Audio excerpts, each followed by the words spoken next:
Game mode. Welcome, everyone. We are now doing D&D. What was this game named again? Cat Taxes. Cat Taxes. With Zach from Swords and Statutes. If you watched last year, he ran the Battle of the Bands one. It was amazing. So I have high hopes. No pressure. No pressure. Again, this game, you'll see on the screen above the cat's heads there. Donations will allow you to influence the story, so have at it. And heads up, the kittens that you see on stream right here, who you can only see the body of right now because they're laying side to side, head to head there. They are actually going to be going back to be fixed on Tuesday, and they will be up for adoption after that. So if any of you are interested in some adorable kittens, they'll be available at Simply Cats. And with that, I think I'm gonna hand it off to Zach. All right. Well, thanks, Dan. Again, thanks for running this great event. I think this is the third year for it, and again, just love being able to help shelter cats and make sure they go to good homes. But yeah, so my name is Zach. I stream on Twitch at Swords and Statutes. I mostly do Magic, but I love doing D&D and running it for folks.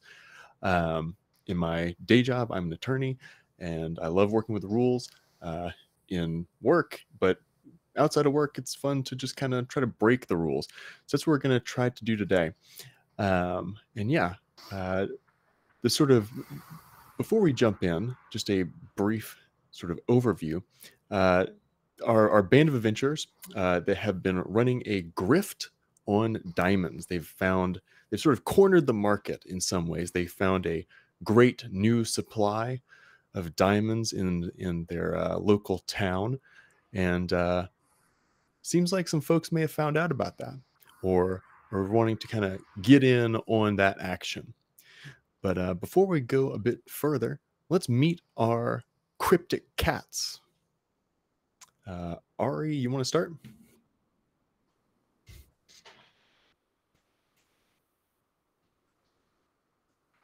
I think you are still muted.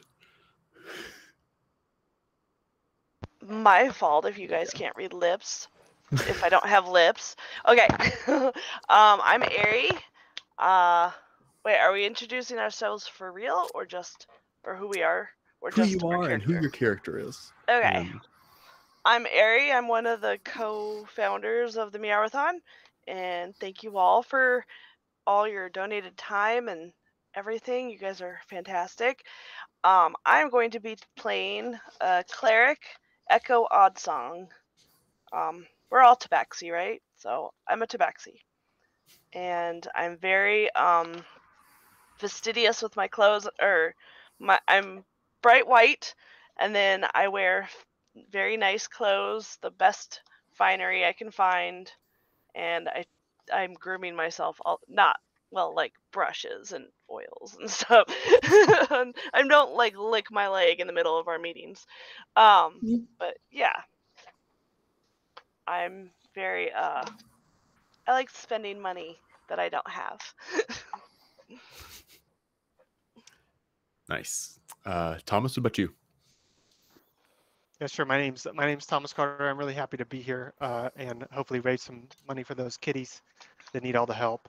I am playing as Killarn, who is the secretary of the group, and Killarn's calling card is that he really likes everything to be clean and organized. And if he's not like some other cats you may know, if things are not that way in his world, then he's fidgety about it. And he's kind of always playing to foil to Curio, who you'll meet in a couple more, where Curio just doesn't really care about things being clean, and he's got to keep the books kind of straight, so he's kind of like the reluctant father of the group, I guess, trying to keep everything in line and making sure Echo doesn't spend all our money. There you go. Great. Lyndon, what about you? Hello, I am Demon God Linden. I today will be playing the curious cat known as Curio.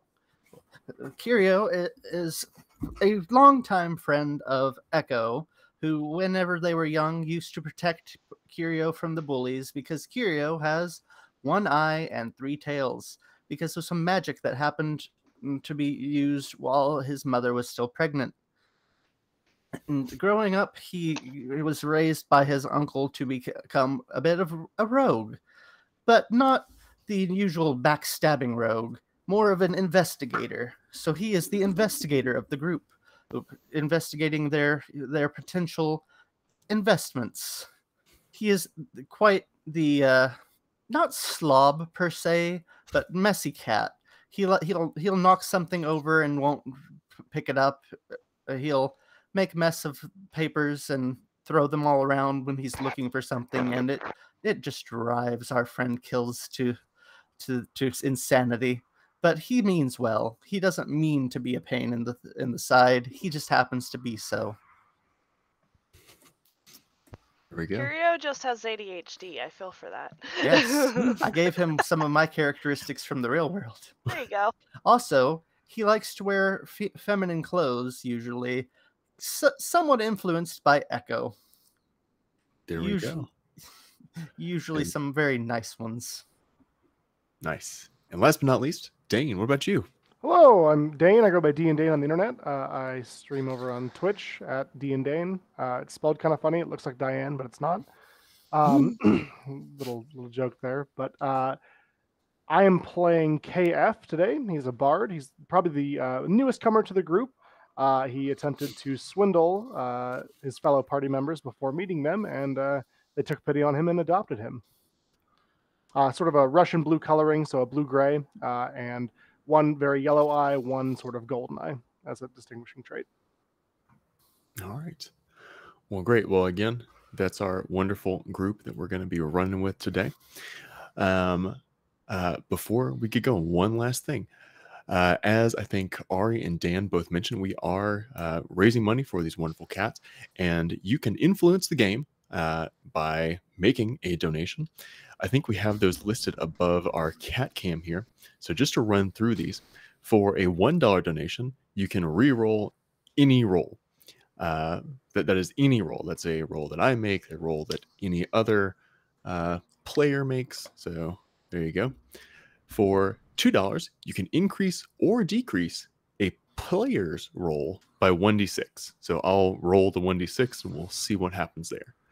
For $5, you can add a new enemy to a combat encounter. So if you want to see these folks get into hotter water, there you go. $5 it is. And for $10, you can add a new NPC. The donor, you can stipulate sort of what the NPC looks like or sort of why they're there, and we'll run with it.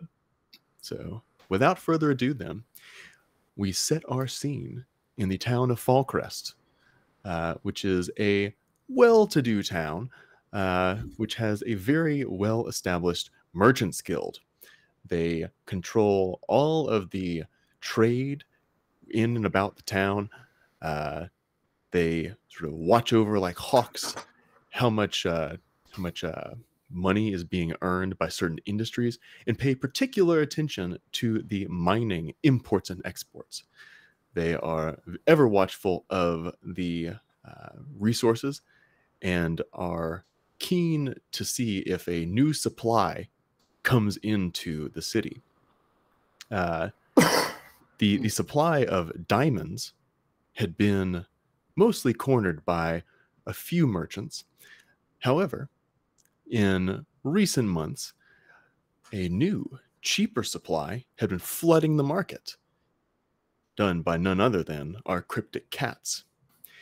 They had found a new mine on the outskirts of the city, and were able to work with the sort of chief there to get a sweetheart deal on these diamonds, and have been doing pretty good. They did cut a deal with the foreman there, the chief, the foreman, and have again, things have been fine. But today, there have been rumors spreading. We'll open up. We are in the back room. Let's see what I call this. Of Kalarn's laundry hut. Again, Kalarn is a very clean tabaxi. In this back room, under lock and key, is the Cryptic Cat's Den of Dollars. The cats are in there, having a meeting, kind of just chilling, just counting their goals, maybe sorting some diamonds. When there is a harried knock at the door. Hey, let me in.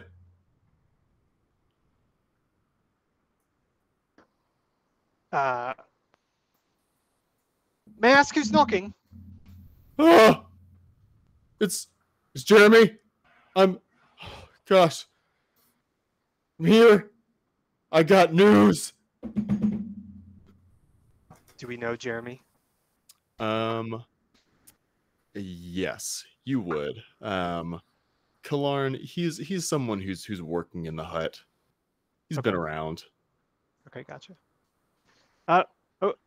Okay. I guess I go to open the door. Okay.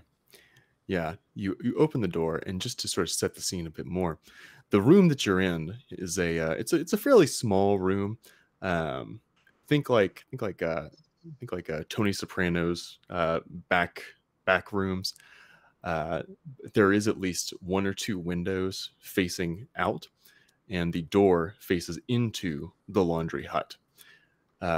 Jeremy, also a tabaxi with a sort of speckled coat, comes in, looks at you, Kalarn, closes the door. He scans and says, "Have you guys heard? You guys heard the rumors?"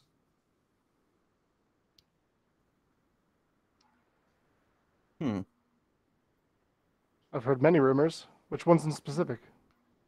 It's the one about Rough Diamond, the foreman.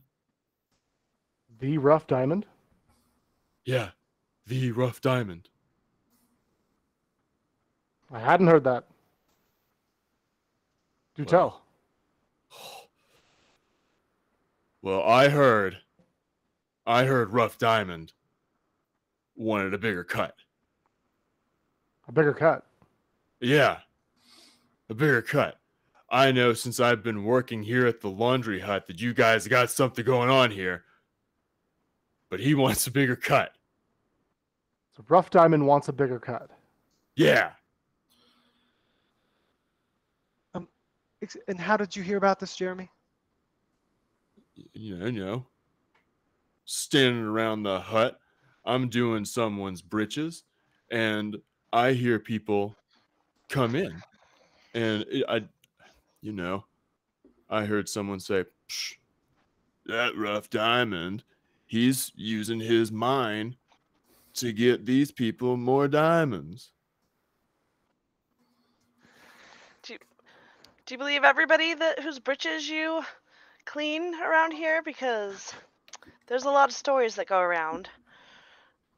I mean, that's a good point, but this person was, pretty well off. They look well dressed. Echo, give me let's do this. Everyone, give me an insight check. Insight. Ah. 16. 6. Also 6. 18. Okay, so KF and Kalarn, you both are still a bit skeptical of the source of this rumor, but Echo and Curio, y'all are sold. No. You're definitely believing it was someone who came into the hut just talking about this. I believe anybody who's wearing fine clothes.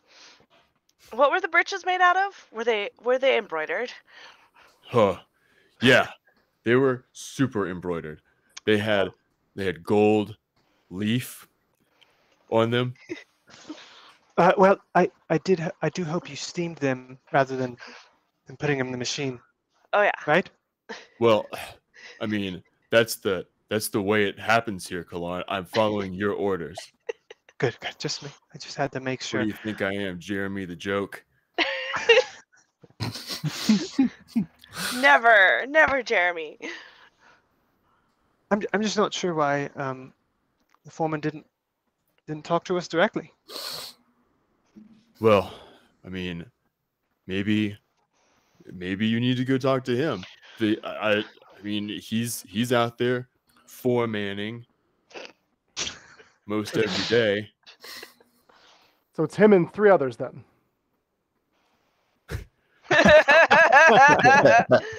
I mean, yeah, he's got some. Well, there's at least a couple of beasts out there. That's how he does his work. He's got beasts of burden. Right. Okay. Thank you, Jeremy. Please get back to work. I'm not sure if... Yeah, thank you. Okay, yeah. I mean, Rough Diamond's there all day and all night at the mine. With that, Jeremy will slink back out and close the door. As he is leaving, you hear a rustle outside. And then, crash! A brick flies through the window, landing on your diamond counting table.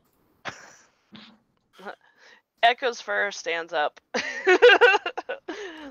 And she hisses. Yeah, Curio. definitely. Yeah, so Curio is going to stand up and go over to that brick, a sour expression on his face, and take a look to see if there's a note. Killarn is sweeping up the glass from the window. It's like, I feel like there's probably a brief 6-second period where KF just runs around like a maniac. Just Zoomies. yeah.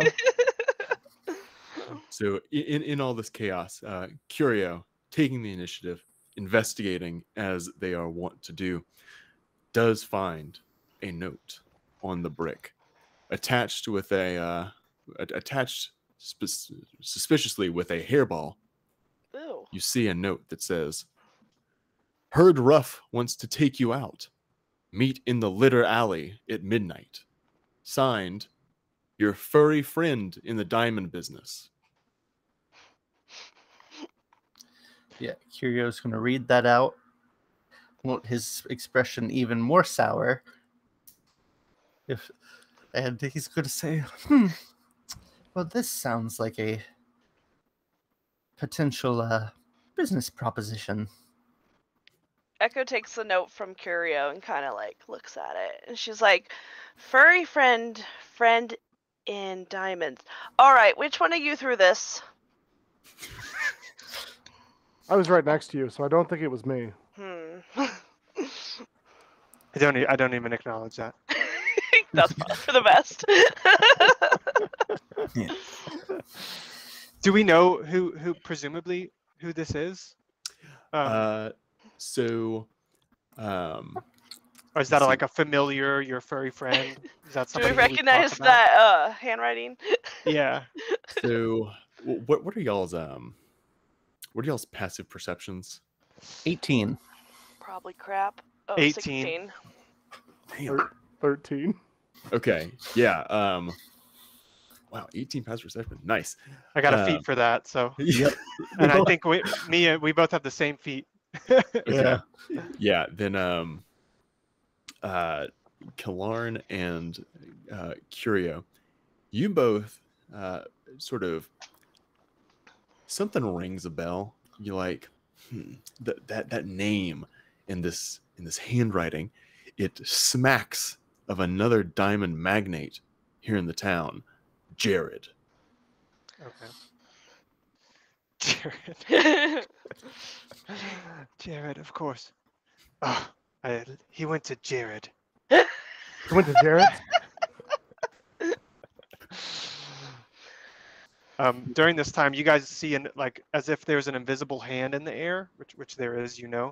There's like a dustpan floating around, and the window that was like kind of mostly broken, the hammer is floating in the air, making sure the square is just there's no extra glass in it. Nice.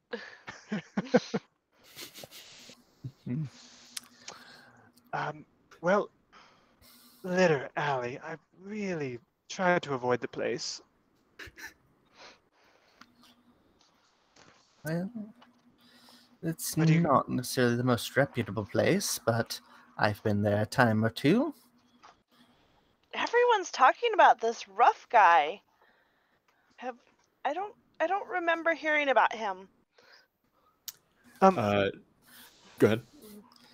Yes. Well, he's been supplying the diamonds. I know you don't always know where the money comes from, but we do sell things and make the money, and you eventually spend it. But yeah, he's the guy who helps us do that. Oh, I mean, He it's like he supplies our goods.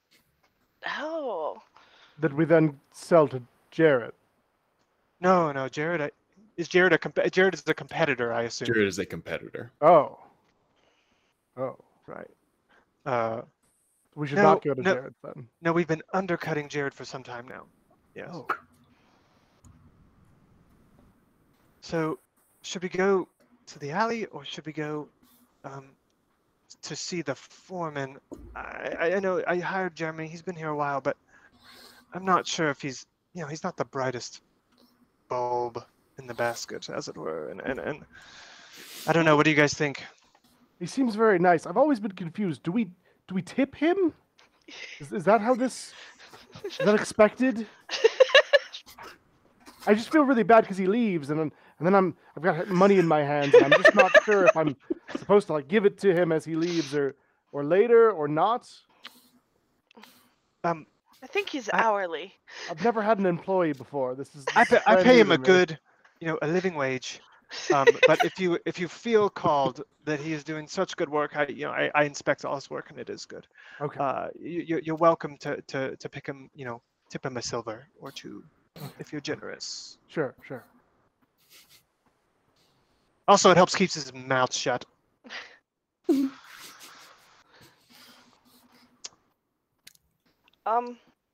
Should we be concerned that our customers are hearing about our relationship with other diamond people?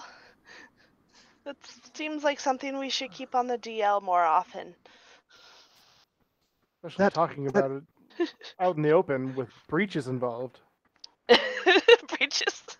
This is quite suspect. Breaches have ears. Airing our I dirty agree. laundry, literally and figuratively.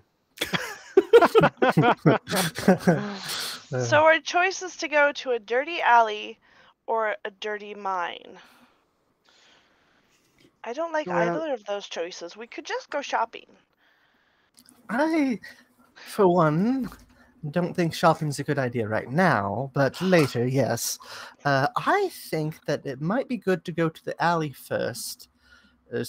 Though be prepared in case somebody tries to jump us, which is why I have this. Curio pulls out his light crossbow, and which has been, all the metal bits are polished to a shine. The wood is in perfect condition. So that's It's the only like- thing you keep clean? Yes, I have to keep it clean or it'll break. Well, It is a actually, beautiful it's- instrument. It is. It is magic, so it probably won't break, but it still will look horrible. Well, and I can't be seen using a horrible weapon. But Amen, brother. yes, I think the alley is probably the best idea for the first place we go. After that, depending on how things go, we can go see the foreman. I'm in agreement. Oh, all right. Although Kills is pretty suspicious. He wants to make sure things are extra secure before he leaves. I can put the diamonds away for you. Oh, thank you, Echo. I'll handle it. Yes, I've got the keys right here. And I don't know. Do we have is it like a lockbox or Or Yeah. even better, is it something I can take with me? Uh, Or is it like a bag of holding or something? yeah, it's a big Pocket lockbox dimension. you can take with you. A big lock. How big? It's a lockbox of holding. Yes. It's like it's about it's it's about a size 2 on a scale of 1 to 10. Oh, okay. Oh yeah, That's that's reasonable. manageable. So like it's like think of like a large duffel bag. Oh, got Okay. it. All right. Okay. So it sounds like you guys are going to go to meet Jared in Litter Alley. Do note that that Jared's note said meet him in the alley at midnight. So What time is it now? let's see. 11:30. We better hurry. It is 9 p.m. People are Oh. washing their clothes late. No, Jeremy's just working late. He's just working. Yeah. Yeah. He And, kept this information from us all day long. He's And, driven. He's going to be you know manager that one day. it'll take you maybe, I don't know, by foot. It's the Litter Alley's on the other side of town. It's as a We Curia better get mentioned, started. it's not the best part, but yeah. So yeah, it'll take you a while to get there. We can stop And- for some street tacos. Nice guess- leisurely stroll. I need to know how secure is it in this room if I leave the lockbox in here. He's really trying to decide whether he should take it with him or not. It is. I mean, it is. It's fairly secure. Like It's it's kind something of where got some you- magic wards or something, maybe. Yeah. I mean, I wouldn't say it's like Super secure. yeah. I don't want to have to drop it because I'm fighting, so I'll leave it here.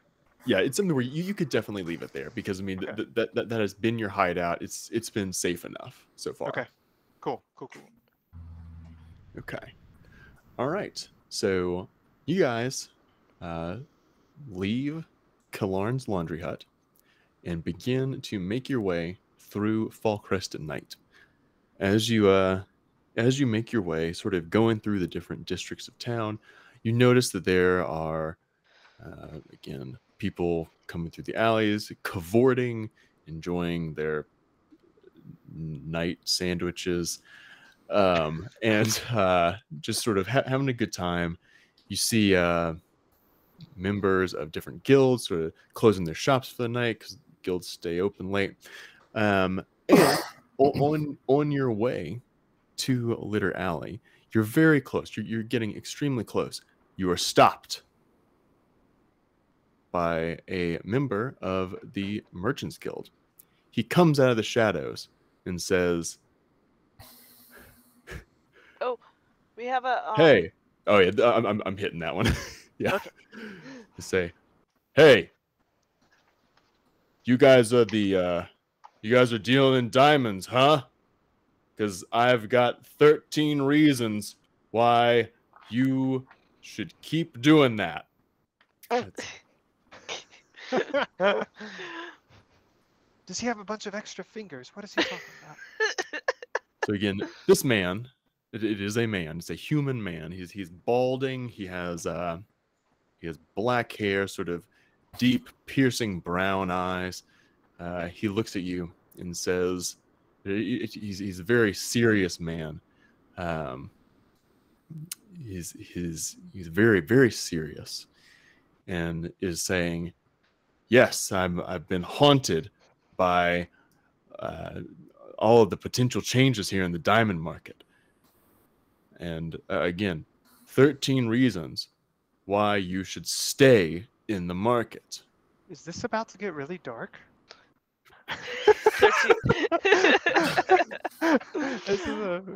Well, my friend, I think you may have mistaken us for someone else. I don't think that we know of any sort of diamonds market secrecy here. We're just simple folk enjoying our street tacos on our way to a friend's house.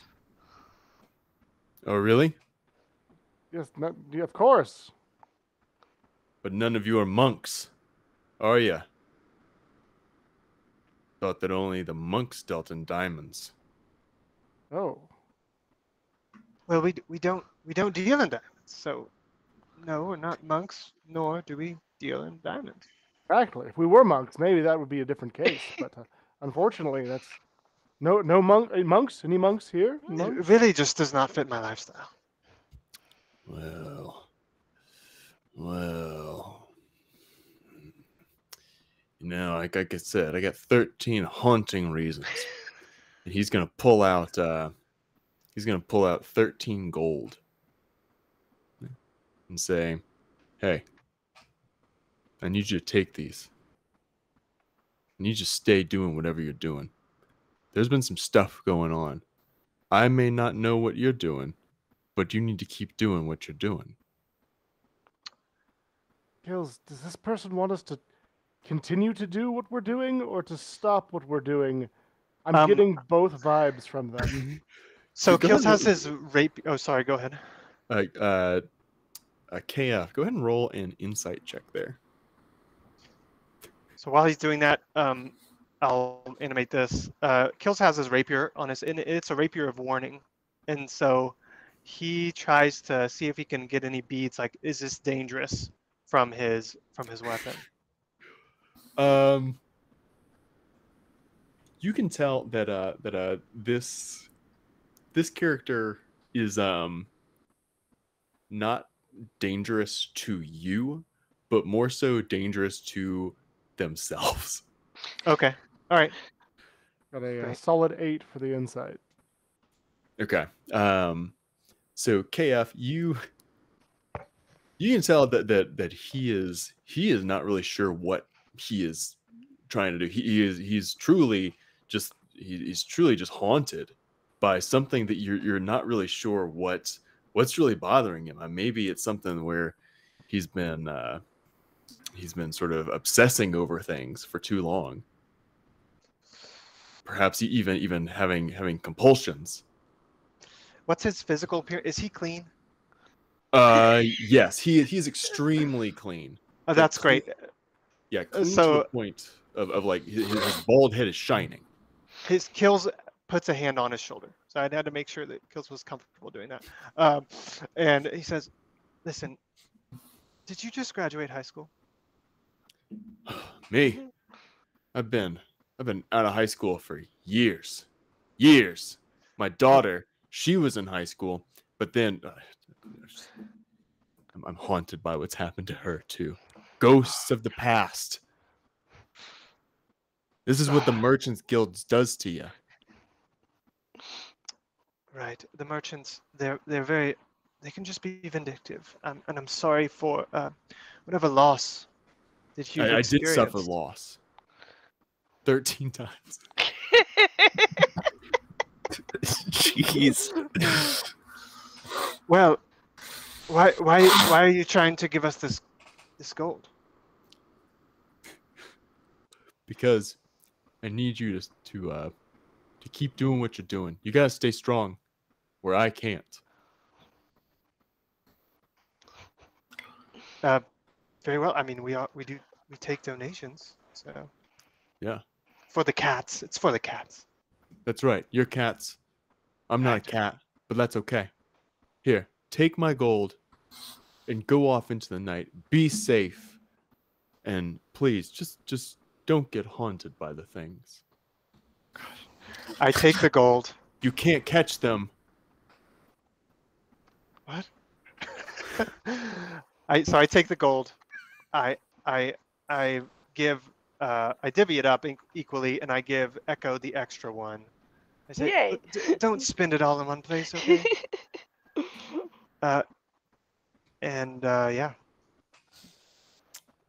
Here we go. So our Merchants Guild man walks away, still haunted, and I just posted what that donation was in the Twitch chat there. Oh, good. So, Oh my gosh. I thought it was 13 Reasons Why. Yeah. And I thought this guy was going to talk about how his friends and his daughter committed suicide, and Oh I my was God. really concerned.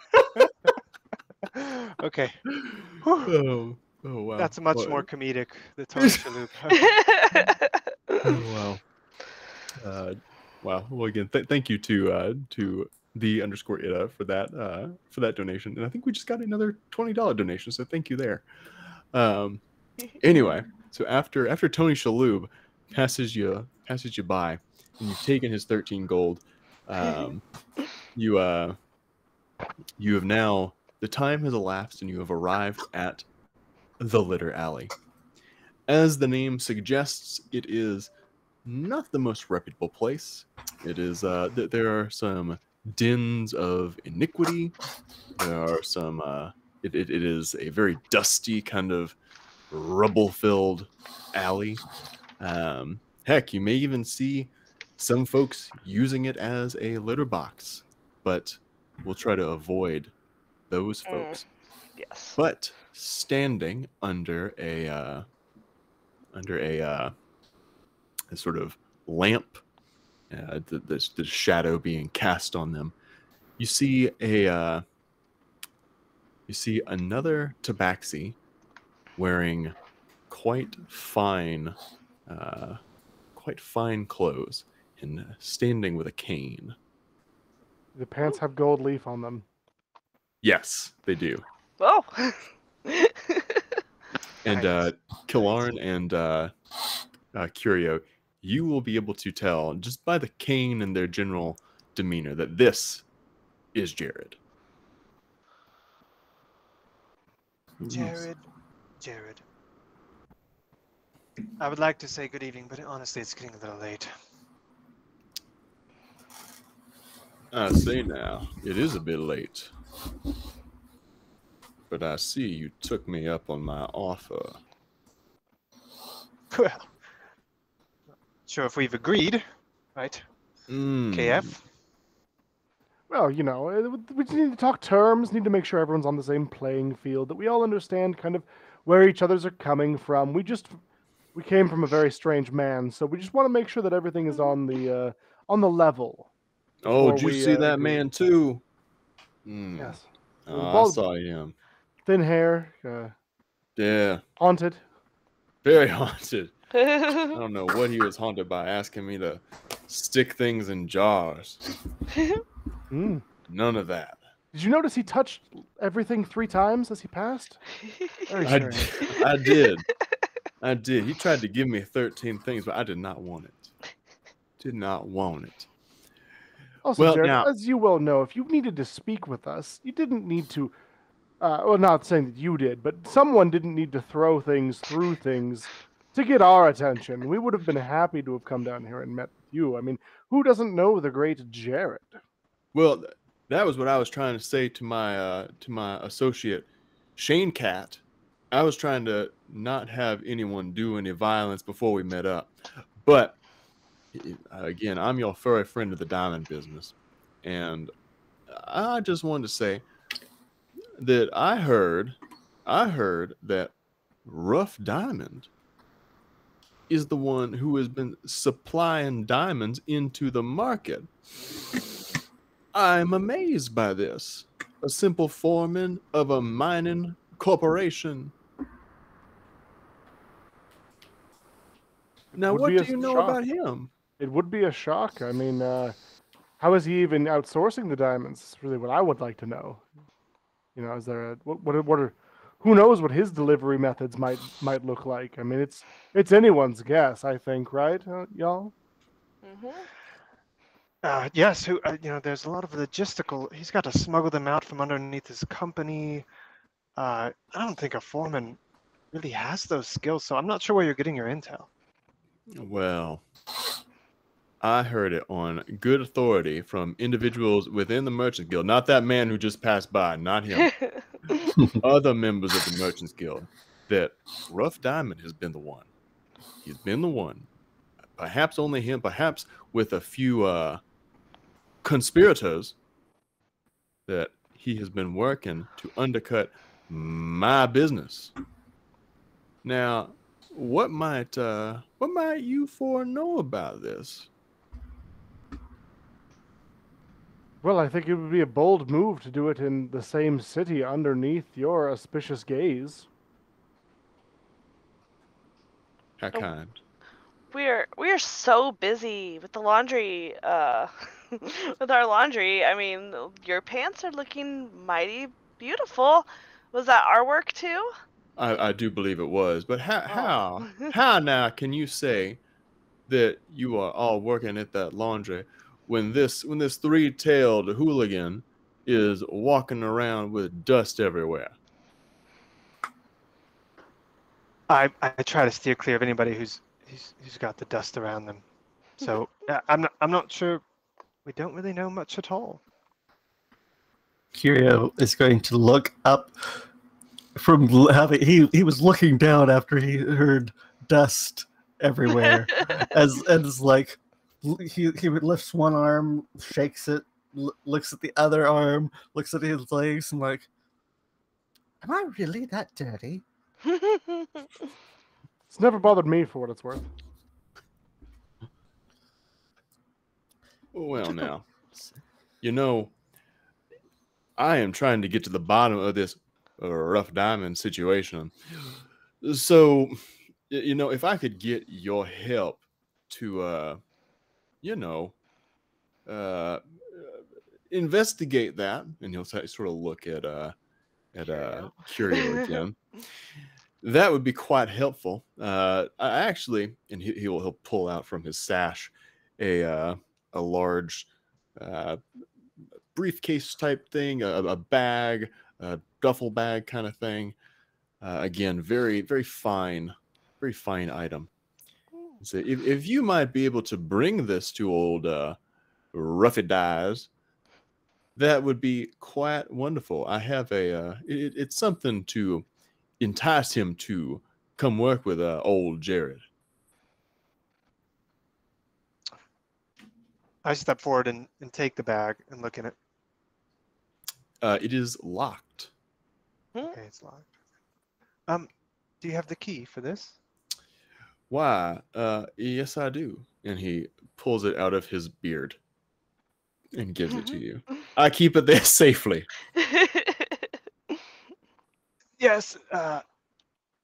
Thank you. And he rubs it and Now, uh, casts you Gust now it on is something. Do what? You cast I'm what? To it? I have Gust as a cantrip, so I just really clean it off with the air, just like really small cantrip, no damage or anything, but Nice. and put it in my pocket gingerly. There you go. Well, yeah. Now that you got the key, now don't be getting greedy or trying to open that there suitcase of values. It's something only for Rough Diamond, just him.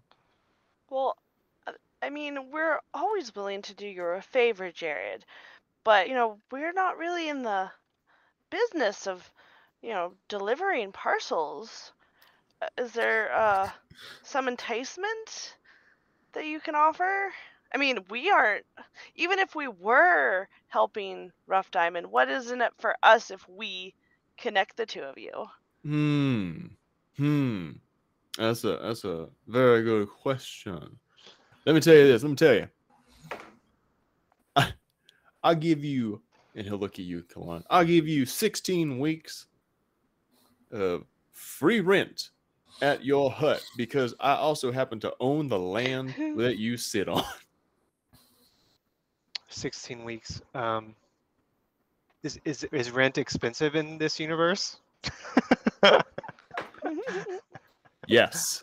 Oh, perfect. Okay.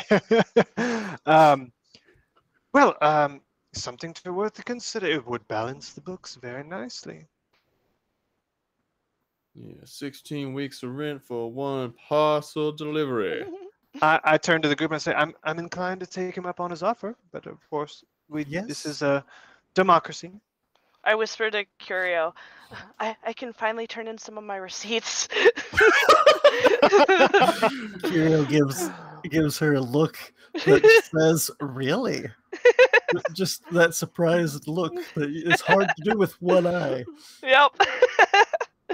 When Jared mentioned not opening the case, Did that seem like a threat, or is it just sort of like a don't meddle in things that aren't yours warning?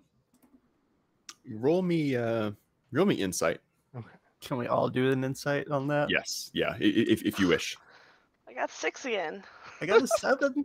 It's better. 18. And I got a 21. Okay, wow. My nice. wisdom is low, isn't it?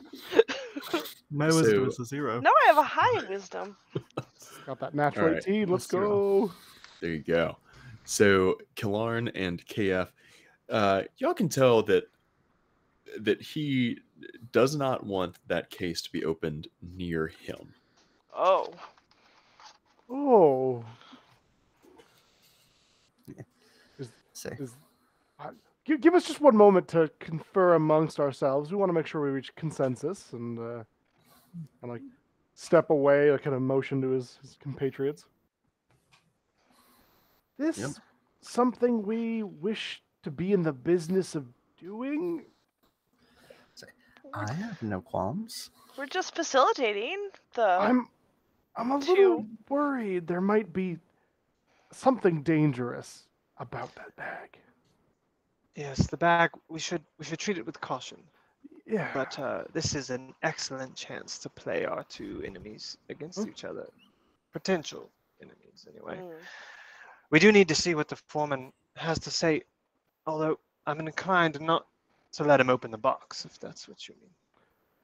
Very well. If it's good for the group, it's good for me. Yes. We already have the box, so. And we're headed that way anyway, so I say it's a win-win.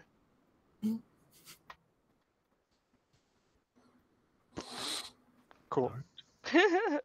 Yep. Well, sounds like you all, or I assume you all are going to take my box to that roughy dog.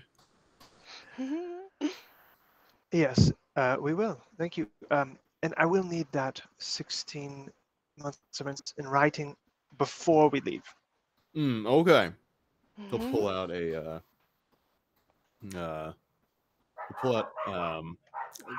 another brick that he's found on the ground. And he takes a quill, right? 16 weeks. What is your name again? Yeah. Kill on. And yeah, are Laundromat. you're not interested in selling, are you? I mean, just out of curiosity, the Selling my market, land. the market, it's very lucrative time to sell. It's really a seller's market. Prices could fluctuate. It may not be as ideal later. It's I fluid. heard there may be a recession coming. The diamond industry is one thing, but the stock market. He puts the brick back in his chest pocket. And said, you may have a plan there. Yeah. Now, if you go take that box to ye old rough diamonds, and come talk to me after. We'll talk about you getting your laundromat for good. Very well, very well. And I guess he'll sign the contract or whatever that is. Yeah. The brick. All right. Well, you know where to find me.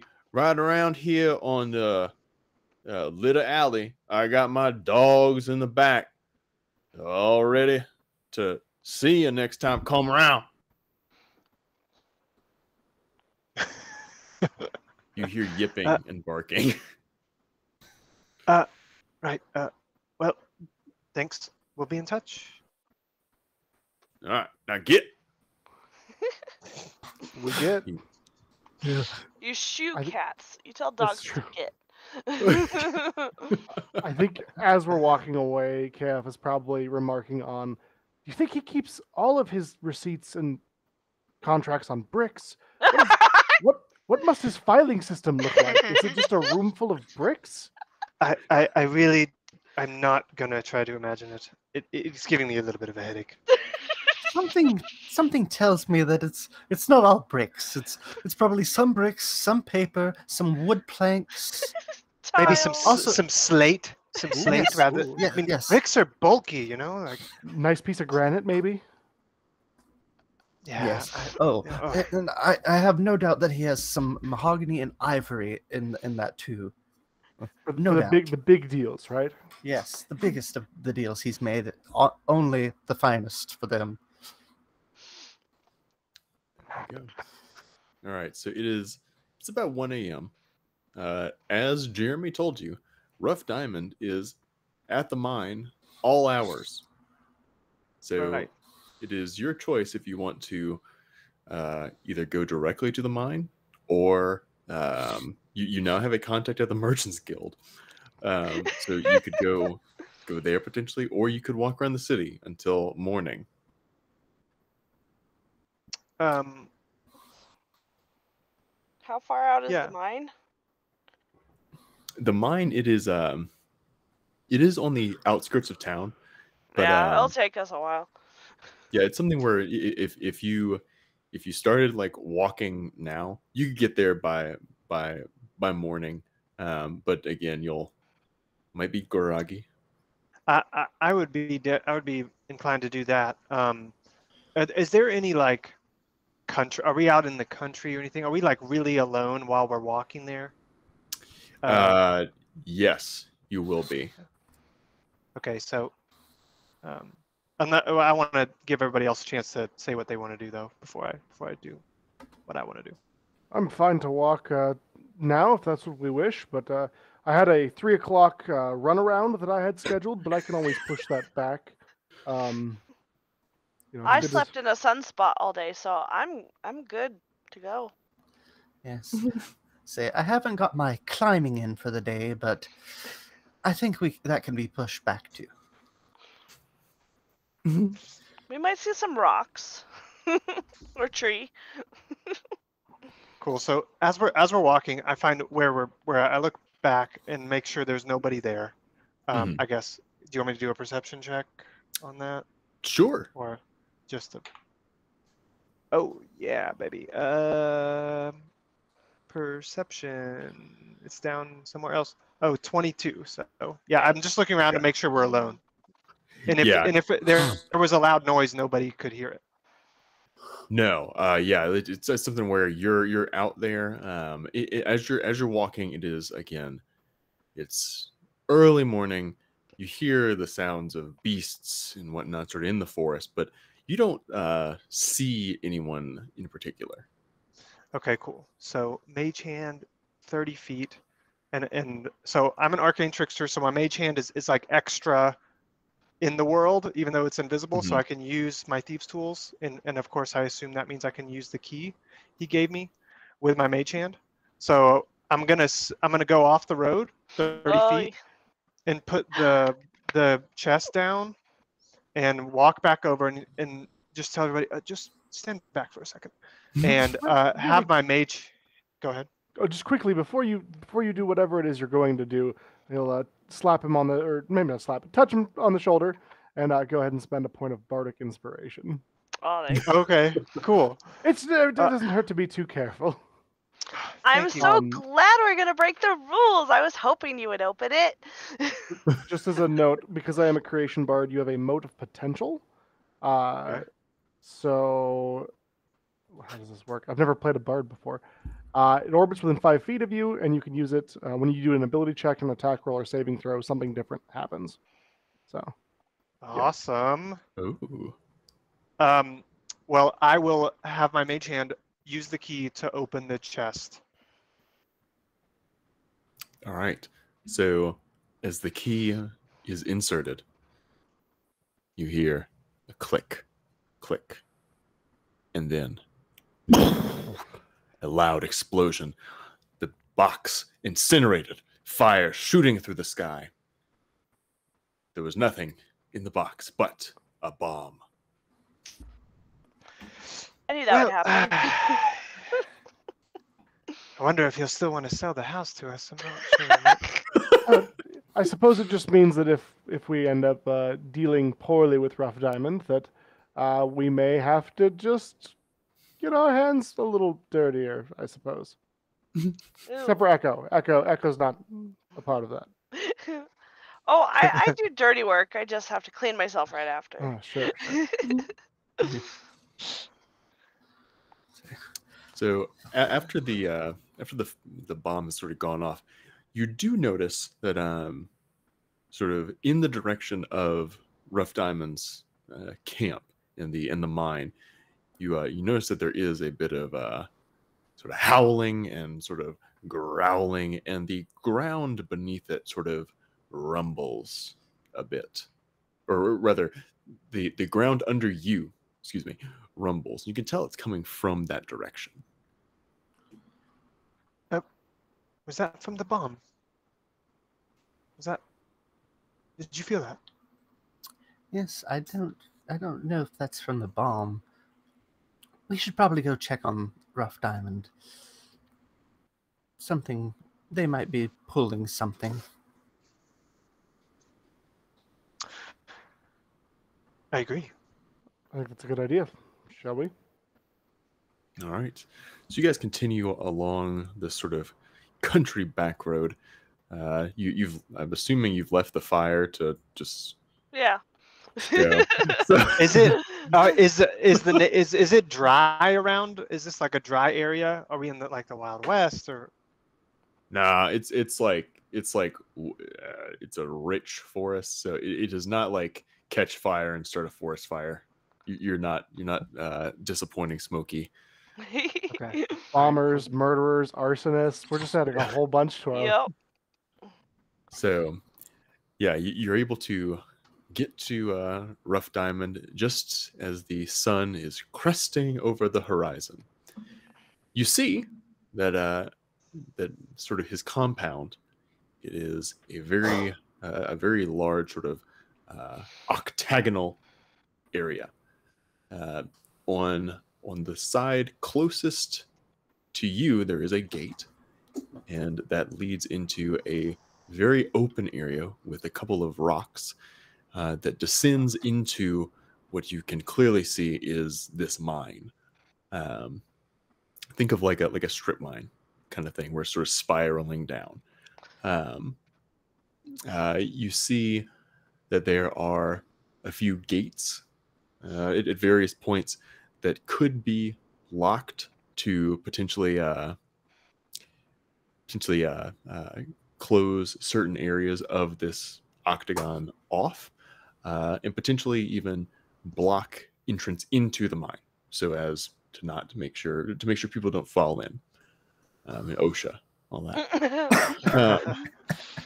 You also see that on the far side from where you are, there is a decent sized shack with a porch, a couple of rockers, and that you see a small trail of smoke coming up from the shack.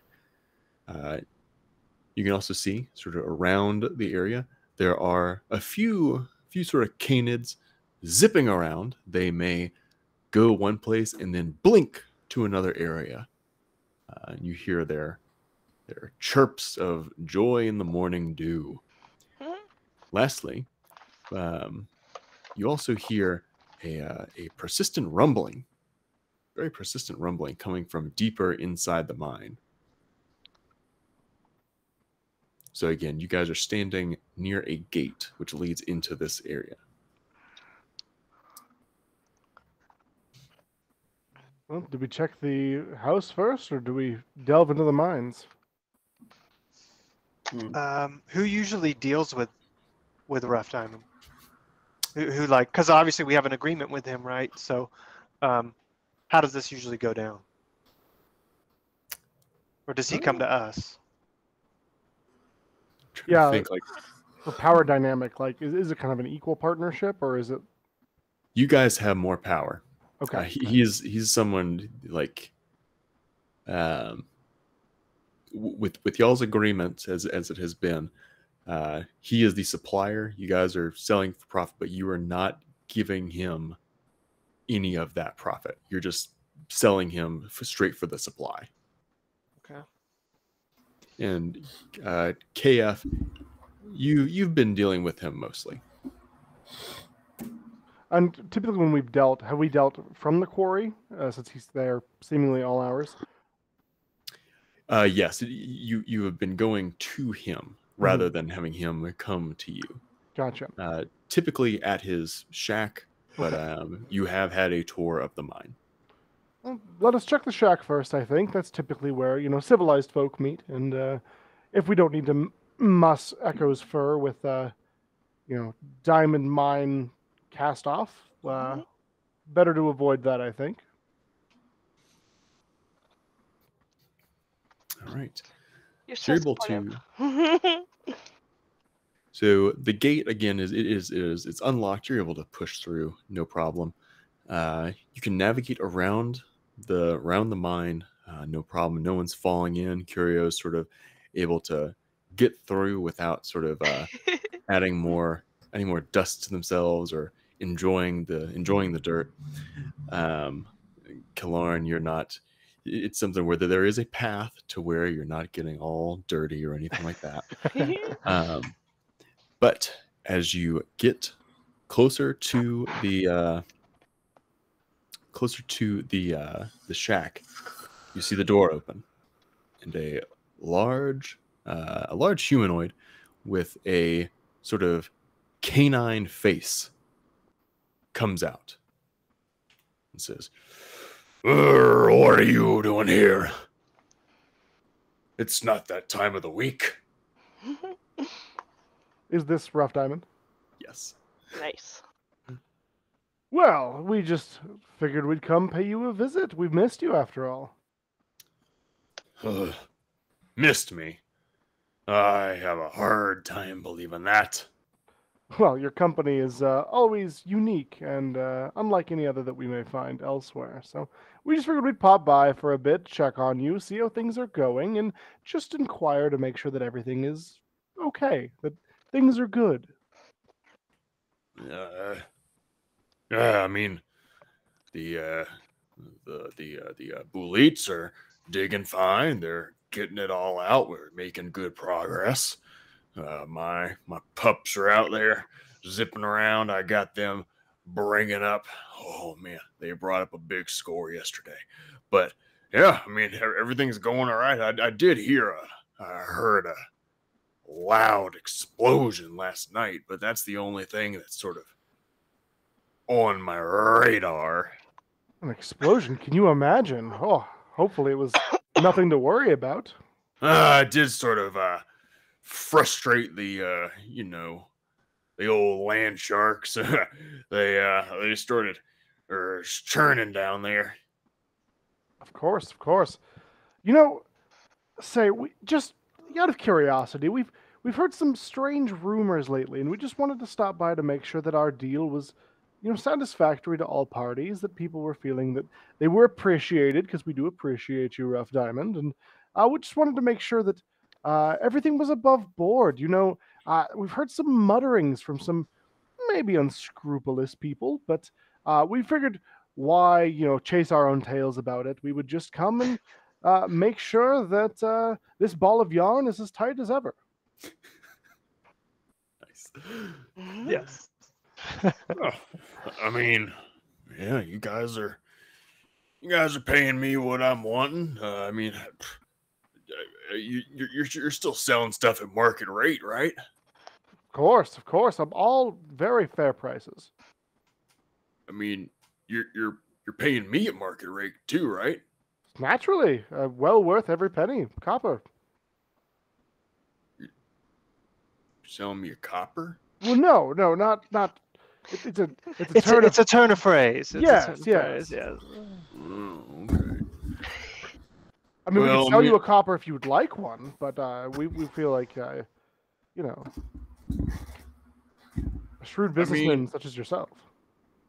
Yeah, I mean, what have you heard? What have you heard? Well, it's funny, and I don't know, I can't remember who told us this, but we just heard some rumor on the street, from people talk, and they were saying something along the lines that you were dissatisfied with our deal and were seeking kind of to make profits elsewhere, and we knew that our good friend Rough Diamond would never do that to us, which is why we are here. We wanted to inquire and make sure that you felt like you were being taken care of, because we value this partnership very much so, you know. I mean, yeah, I've thought about, branching out, but because I got a pretty much unexplored mind down there, so it's I mean, why should I just stick with y'all? But I mean, you're paying me market rate. Naturally. So, I mean, who are you hearing all this from? You know, just people. People talk. They're little birds. Cheep, cheep, cheep, cheep, cheep. It's very annoying, and I watch them for hours, and I don't know why I do it. And I make this weird noise that comes out of nowhere, seemingly, but it just happens. I don't know what drives me to do this. But that aside, no, I worry that people, like, I don't know, out in the world, professionals might take exception to you branching into their territory and may hypothetically send someone to do something about it. It's a dangerous world these times we live in. Roll a persuasion. Oh yeah, baby. 28. Plus 10. Natural 7. Yeah, natural 17 plus 11. Okay. He had sort of begun to reach for his longsword at his side, but when you sort of said that, but by your language, it was something that seemed to calm him. I mean, go ahead. Not us, of course. We would never want to harm you or do anything untoward. We worry for your safety. Out here all alone on the mine. Well, that's right. I am out here all alone, all lonesome. I mean, you guys are the only folks who come visit me. I mean, once a week I get to see your shining face.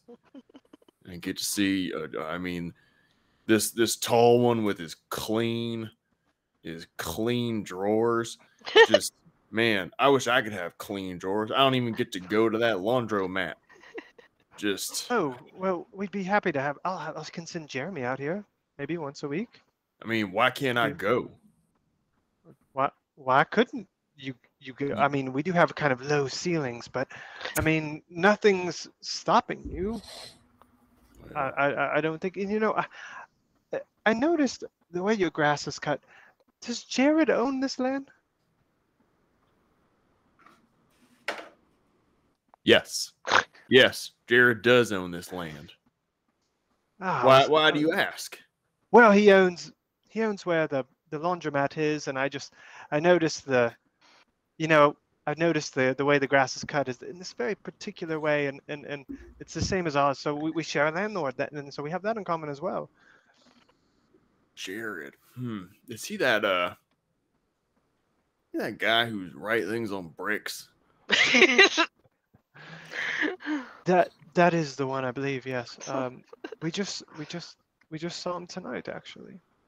Oh, really? Yeah. I think, man, I had a brick hit one of my dogs, and it said something like, I got a better deal for you, dog. And it had his signature on it. I mean, I don't think it's wise to listen to what bricks tell you. It's dangerous. I mean, you never know who you might be meeting. Curio was telling me the other day that bricks sometimes hurt people, and that's not something that we would ever do. No. Well, so if y'all are, yeah, everything's going all right here. But if you're saying that this Jared fella is not being as nice as he seems, I mean, what has he done? Is he trying to take my land? Is he trying to take my mine? I mean, technically, I think it's his land, right? He must have mining rights. Yeah. He throws some bricks. Of that may depend on if we're covered by the Uniform Landlord-Tenant Act, but I don't know. Who do I know? He throws bricks. How it's hard to trust somebody who throws bricks through things or at things. I mean, Jared doesn't have our, technique of mining diamonds. Mm-hmm. So, I mean, we would have to take that back since it's our IP. And then you might get a better deal from Jared, but then he's going to have a lot less diamonds. I just think, weighing the pros and cons. If Yes, you were to listen to that brick. Echo's right. You've got to be careful for the DMCA, the diamond mining, content arrangement. It can get you every time. It'll get They'll you into shut you trouble. down. They'll shut you down. You won't even see anything. You won't hear anything. All you need to know is Jared is not as nice as he seems. That's true.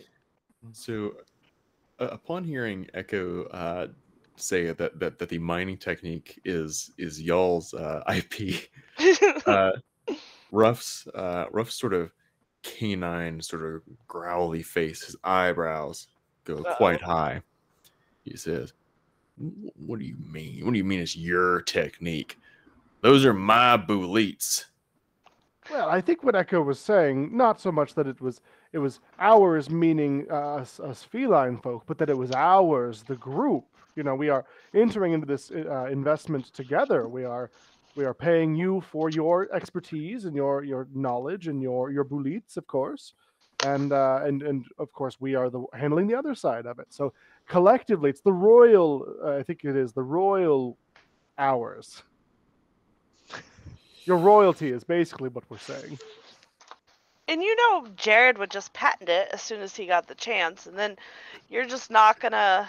Everyone's going to copy you, and I wouldn't trust him. I've heard he's had plans to open up like many stores, more than he has already. Just kind of franchise the whole thing out, and I mean, you really lose the seller to buyee commercialization, and I think that's a shame. I mean, to be fair though, the franchise business model is just novel. So, he might be onto something there. I'm not sure, but. Well, I know that I only got this mine, and I just so happened to find a bunch of diamonds when my bullet just ran into the ground and hit the wrong vein because I was looking for a natural gas line. And yeah, so I don't know. Deal with that sort of infrastructure. Well, yeah, that's the thing. I wanted to get rid of it. I needed to open up a new. I needed some more energy to run my farm, which is out my back 40. But here's the thing, and he'll go ahead and he'll take a large can of like an empty can, and he'll take out a sword and smack it ding, ding, ding, ding, ding, say, "Here, come here." And you hear coming up from the mine a loud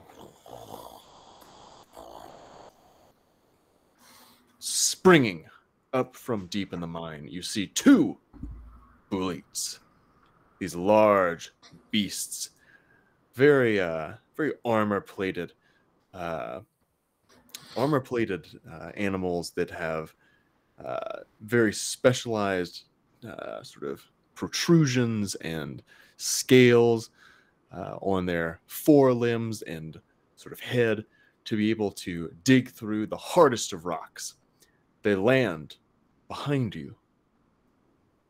And Ruff says, "Now, I know y'all are saying that Jared is going to be the one who's going to be doing bad by me, but I don't know if I'm believing that.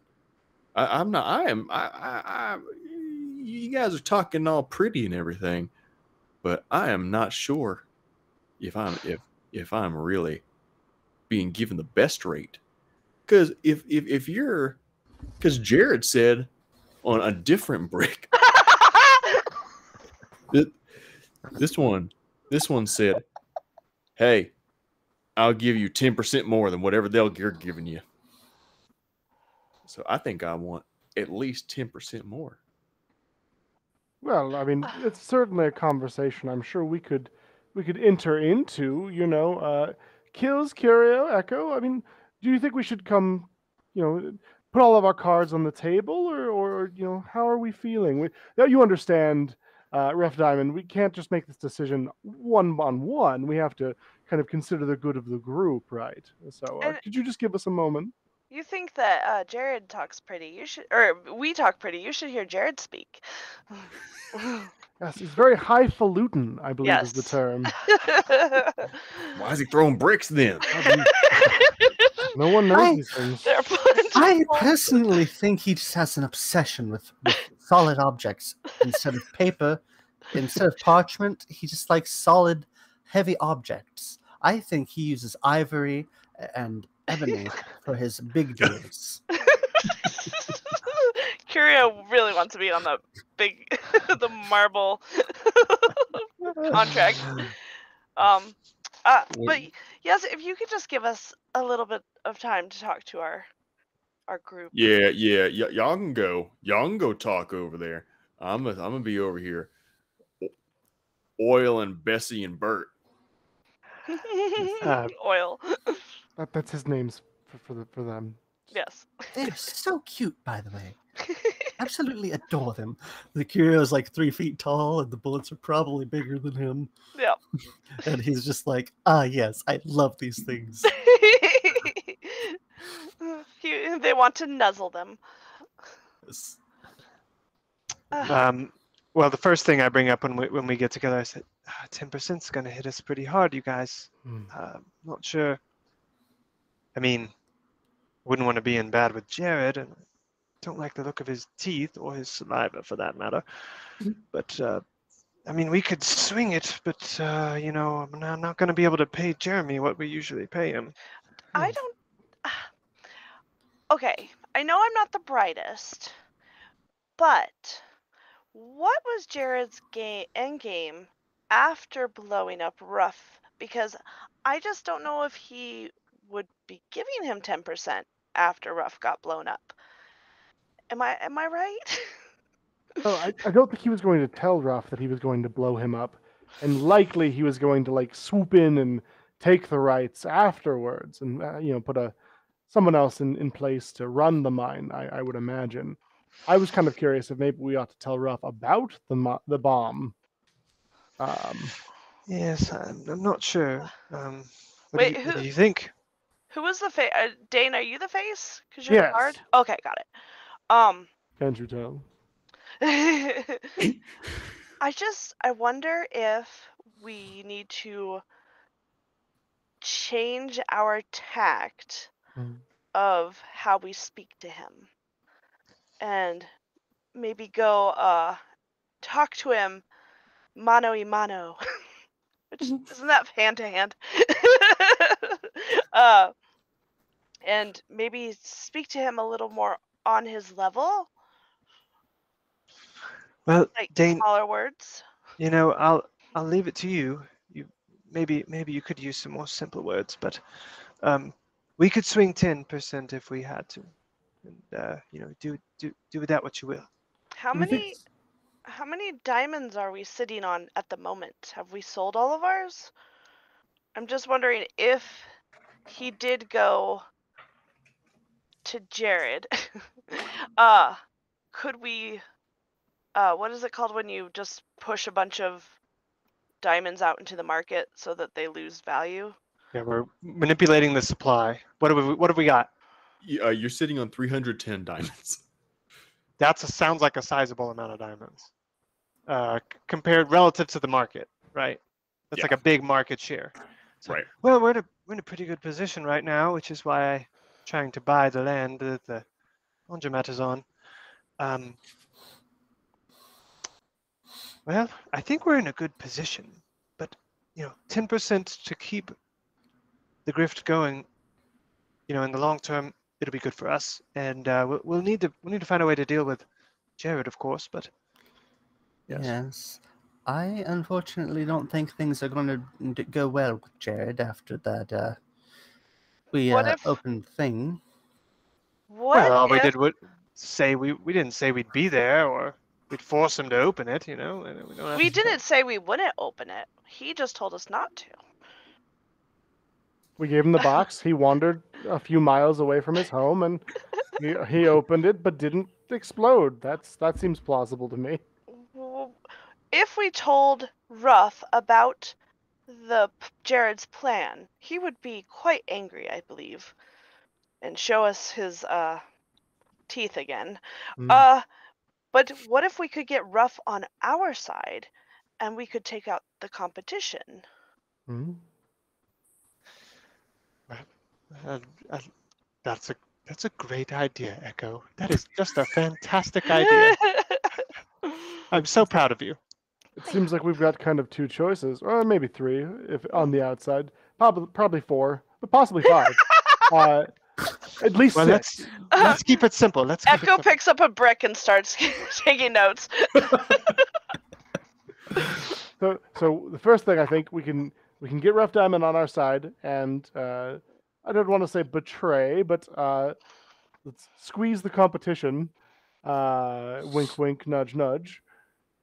We could go through with the plan and end our deal and all deals for future dealings with Rough Diamond, which would make our competitor happy. But, it's kind of a raw deal for us because either way, like Jared is our competitor, and if we side with Jared, we're losing our source of diamonds, right? Exactly. Also, I just want to remind everyone of 13 good reasons we should stay in the diamond. Of course. How could we forget? Personally, I'm more on the side of putting a squeeze on the competition, if not outright removing the competition. But I think that having Ruff on our side and being straight up with him, perhaps we can avoid paying too much more and still put the squeeze on our competition. I would agree. Yes. Okay. And if not, you know what they say: every kill begins with K. Nice. So we're gonna take a 5 minutes, go get some water, go to the bathroom, one of those breaks, and then we'll be back to see the Cryptic Cats plan through. All right. Yay. Sounds Thanks, good. y'all. I'll put up the interstitial. Thank you. All right. Great.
Oh, baby kitties. And we're back.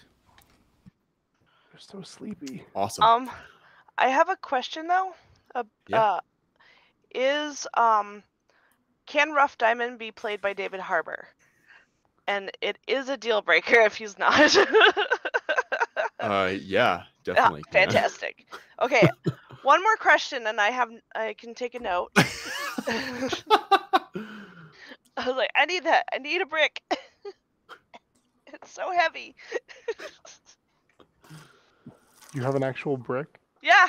Where did you get it? Something about like our front patio. Stationery Is- store. Sure. It came in a box of 100. We need it. It's on a pallet out back. It fucks up our printer though. Oh yeah. Nice. Okay, so just to remind folks as we're coming back in, we are taking donations for these wonderful cats.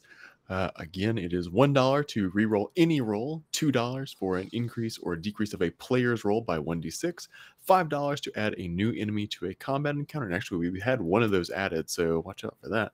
And then $10 for add a new NPC.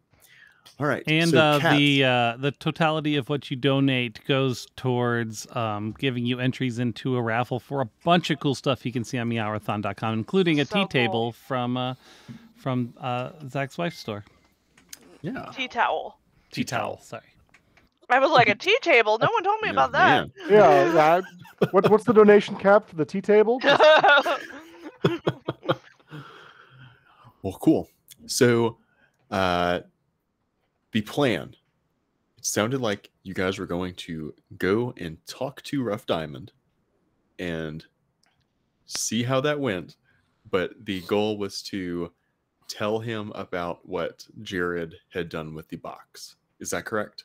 Yes. Seems the Okay. case. Though I think we may try to do so that doesn't directly implicate us in being the ones to deliver the box. No, we exploded at Mage Hand. We made sure it was a controlled explosion, That's a good point. That's a good far point. away from.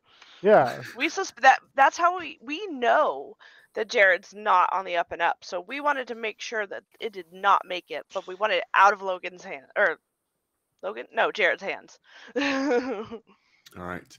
So you guys sort of come back over to where Rough Diamond is, again, oiling his bullets, making sure that they are all ready to dig, ready to go fast. He looks up at you and says, "All right. What's the deal? At least 10% is what I want." Well, and that's a fair ask, and we've discussed it amongst ourselves, but we just feel like there needs to be some exchange of information that maybe you need to know first. See, I need to apologize to you, Rough Diamond. We have not been honest with you. I knew it. Hold on. Before you jump to conclusions, it may not be about what you think. See, our trip out here was in part to see you. That much is true, but we had actually just come from Jared. See, he had made us an offer that we were to deliver to you a parcel, a package, if you will, some sort of container. Mhm. And he told us not to open it, and we got a little bit concerned, to be honest. We were a little bit worried for our good friend and trusted business partner, Rough Diamond. So we did the understandable and I think moral thing, I would say, group. Wouldn't you? The moral thing, right? Oh, And- absolutely. And we opened it far away from your domicile, and wouldn't you know it, there happened to be a bomb inside. A bomb intended for you. Are you saying Jared was going to blow me up? It seems that way. Oh, I can't believe Jared was going to do that. Yes, and while the 10% ask is understandable in this market and this economy, I completely get it. But I also think that the price of living is maybe a little bit more. Oh my gosh. If I had been blown up, who'd have been oiling my bullets? Who'd been feeding my dogs? Maybe no one. Maybe someone who didn't know how to do it. Maybe they would do it incorrectly. Gosh. You know what they say, an ill-oiled boulette digs no holes. That is exactly what they say. My mama used to tell me that, and I took it to heart. That's why I'm out here digging with these oily bullets. The thing is, though, you know times are tough. I mean, I understand that Jared is trying to kill me. I'm a good-looking dog fella. I got land. My back 40 he doesn't own. So I mean, come on, 5%, and then I will go help you avenge Jared's tomfoolery. I'm not the one who manages the books, thankfully. You don't want me to do that. Deal. Clean boy. Yeah, I would be happy to give 5% more to you and your endeavor, Ruff. Make it Be 6%. happy. We've got a deal. Yeah. Which what she said. He turns. So what I'm hearing is Echo is giving up. 6%. We can do 6% as well. That's very generous of you, Echo, to donate to Ruff's cause. I'll just get reimbursed with my receipt. Ruff will take his oily hand and extend it to you, Kalarn. Oh no. Is this necessary? Oh, if you don't shake on an agreement, like my mama always Can said. I be the one to shake for him? Oh yeah. And Kirio will extend his hand from his little 3-foot tall spot, Aww. just raising it up so that he can actually reach. On tiptoes. Yeah, just tall dog. There we go. Yeah, so Rough Diamond gives Curio a hearty shake, like hard enough to where like he's like lifting you up during the shake. All right. Well, it sounds like we got a deal. Now, what are we gonna do to this Jared fella? You're a mine, right? Do you have dynamite? No, I do not. Oh. Because, like we were saying, we got a bomb for a bomb. We got this new patented technique of bullet mining. You don't need dynamite when you're bullet mining. Cutting edge. Yes. Yeah. We might not At have least- to completely eliminate Jared. We might just have to put a good scare into him. Oh, so pretend to be ghosts. No.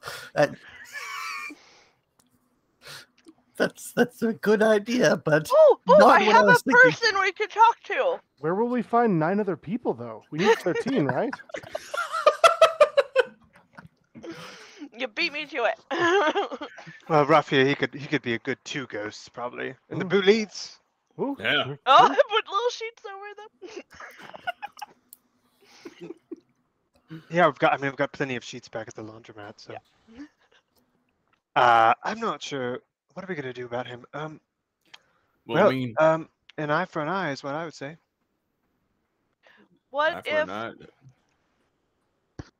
Well, I was gonna say, we could? yeah, I mean, yeah, you could go and I don't know, rough up, rough him up, old Jared. But I mean, do you know anyone in the Merchants Guild? Yes, we do. Oh, yes. And he knows lots about scaring people. Yeah, you can really make the old tax hammer come down on old Jared. that's true. I wonder how he must have.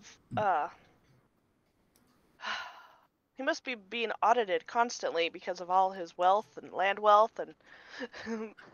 Well, there's a variety of loopholes, so who knows? He might be cooking the books. Who don't know? But who would do that? Unscrupulous Ooh. people. Who's Kills? Who's Jared's bookkeeper? You must know that.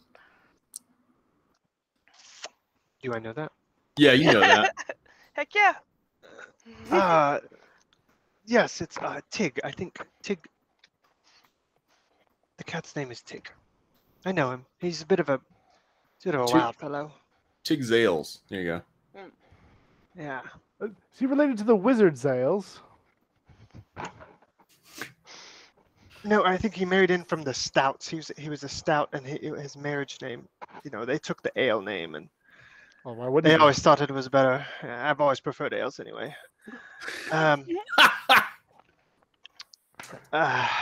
Well, he's a wily fellow, a little wild.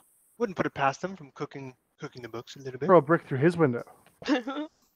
Well, he might just see that as a friendly hello. And he would probably What? keep our brick. What if we go and talk to the Merchants Guild and get them involved? Give them a little tip that maybe he's working around the loopholes and Legalities. maybe not doing everything above board. An anonymous tip. Yes. Have our little friend we made just have heard it from a little birdie. Normally I would really be all about this sort of subterfuge, but honestly, I think we need to clock him in the chin. I say we go over there and tell him what's what. What do you say, Ruff? Yeah. Let's rough him up. So we need to make him you? Well, there's only one rough diamond. So naturally, yeah, that's why I was confused. Yeah, but we can go. I'm with you. I'm with you, clean boy. Let's go. All right. Well, we do know where it is. Yep. Perhaps let us scout the way, and we'll see if we can get the jump on it. All right. I mean, these bullets, they're a bit big for the streets there, but I can lend you some dogs. And he gives you 2 leashes that are extremely long. Well, thank you. I'm just not comfortable receiving these. I'm sorry. What if something would have happened to one of them? We would never live with ourselves. Well, that's true. Old Ruff don't have much. You were so broken up when more. one got hit with a brick, and who knows how many bricks are going to be flying today. So You know what? As a gesture of goodwill, why don't you just let us take care of this? We've got some capable hands involved. You got it, Ruff. Go get him. You're rough. we're all rough. All of us. Yeah. All of together. us. We That's are right. rough. All right. Ruff, do you have you any spare parts or maybe broken bits of that bullet that was destroyed by the brick that we could use, and maybe we could put some ashes or something to make it look like proof of, Proof of unlife. incineration. Proof of unlife. Yeah. Ruff goes to another oil canister, like oil barrel, and pulls out old bullet claws, a couple of old shirts, and then he also picks off some hair of his and hands it to Curio. Curio will take it and probably bundle it all up in a spare bag that he carries around for First, they things. use it to wipe off the grease from when you shook hands.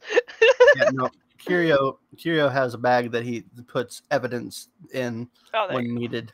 So There you go. All right. Well, Ruff will kind of tip his ears at you and say, "Good luck. Go take out that Jared." yes, we're going to put some. We're going to apply pressure to a wound that needs to be healed. Echo makes a smoochy face at Ruff and winks. All right. So it's morning now. Are you wanting to go directly to Jared at the I mean it is morning, you may be able to get the jump on him. Yes, I would be. On the way there, I talked to the Coffee. group about. Look, I've had my eye on Jared a while, longer than maybe I've told you before. I've known him for practically my whole life, and at this point, I don't think he can be trusted. I think we've just got to go for the kill. I think we've got to take him out, one way or another. So Invite him to a doorbuster sale is what you're saying. Everything must go. It sounded better in my head when I was rehearsing it. I was thinking about yelling it as I kicked in the door, or somebody kicked in the door. But Yes. sure. I feel like he's put the last nail in his coffin. So, and Curio is going to start loading a crossbow bolt and be like, I think I'm ready for doing what needs to be done. All right, so you guys make your way back. You're kind of prepping for what seems to be like a adversarial encounter. You get to back to Litter Alley again. It's a very sort of seedy place, and you see near where Jared had been standing, there is another building with a door that has a sign, Jared's. TM, but it's a glass door. You can see inside that in there are many diamonds, multiple sizes, all on display behind glass cases. You can tell that it's a pretty large room, and it's something where there's sort of a center area, so it's sort of an O-shaped room. But there's enough room to be able to maneuver around, and even behind some of the counters, you could definitely be able to hide should you need to. You notice at the back of the room, there is another door that has a large lock on it. And you also hear coming from inside, from what you can tell, because again, you're outside standing at the glass door, you can hear large bellowing barks. oh yes, the dogs. So, standing at the door, what do you do? I think we should have somebody go up to the door, or with the bag of evidence, and go and act like they're going to give him the evidence. And then one of us, or two of us, sneakily go around to other vantage points to where we can get the drop on him. Sure, that works for me. I'm certainly more than happy to go to the front door. Does anyone wish to come with me, or shall I go it alone? I'll go with. I'll be with him. Oh, okay. Okay. Or we can all go. It doesn't matter. Yeah, We're about to say, shank him. We don't all need to go all the Yes. time. Why don't the sneakier folk maybe hide somewhere and get the drop on him? I think that was a good plan. And Echo and I will go to the front and distract. You're on my Yeah. stuff. To sort of clarify where Curio and Kills can go, you can see, again, looking through the glass, that there are two windows on the far right side, which is where you can also get through the alley. So that might be where you're able to go and look inside. to get the drop. Yes. All Before we right. go, can I cast aid on us? Yeah, you got it. Okay. So it bolsters you guys with toughness and resolve. And you each have 5 extra hit points. Nice. Temporary hit points. It doesn't say Nice. temporary. Oh, okay. Oh, your maximum also increases. Okay, great. Oh, so yeah, it's not temp, it's maximum. For the duration. And it lasts 8 hours, so. Yay. Awesome. And I will go behind and I'll try to hide. So Yeah, No, you're definitely able to hide there. Okay. All right. So Echo and KF, you guys are at the door.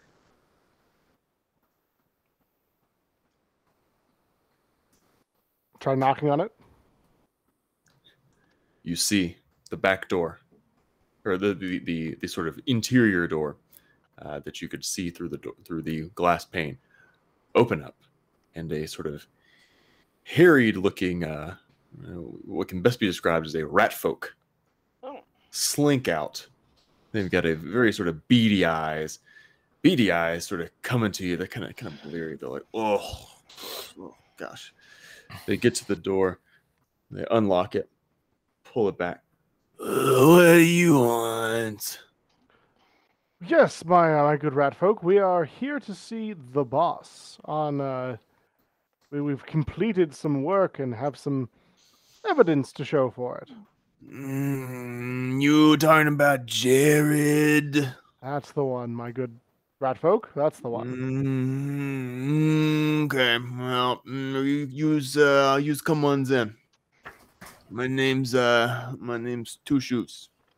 Two shoes. Yeah, Are they wearing shoes? We both look No, down at his feet. they're not wearing shoes. It's a good name. It's a good name. That's what they always call me, Two Shoes, because whenever I get the jump on someone, I just take their shoes. Just those shoes, though. Just the shoes, and maybe the money sometimes. Oh, What so do you- mostly the shoes. and money sometimes your middle name, or I mean, if that's what you want to call me, you got it. I like you, Two Shoes. Echo after you.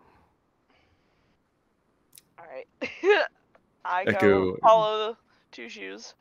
After Echo, after you enter, Two Shoes goes and locks the door. Ah, damn it. I should have seen that coming. He leads you to one of the counters, and he rings a small bell. You hear from the back the hounds barking, and they become bounding out of the back room, coming straight towards you. They come very close, and Two Shoes goes, "Hey, you sit." These 2 large, demonic-looking dogs. They're staring at you with flame red eyes, lava coming out of their mouths, fume just smoking up out from their noses, panting, looking at you. There, those are Jared's dogs. This bell was for him, but the dogs always come running. Can I want to take a step towards them and hold out my hand. Can I do animal handling? Roll for it. Yeah, go ahead and roll for that. Oh, shit. I got a nat 20. Plus 3.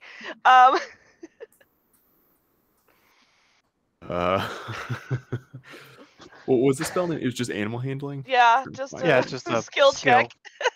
Oh, the skill check. Okay. Yeah. Yeah, okay. Yeah.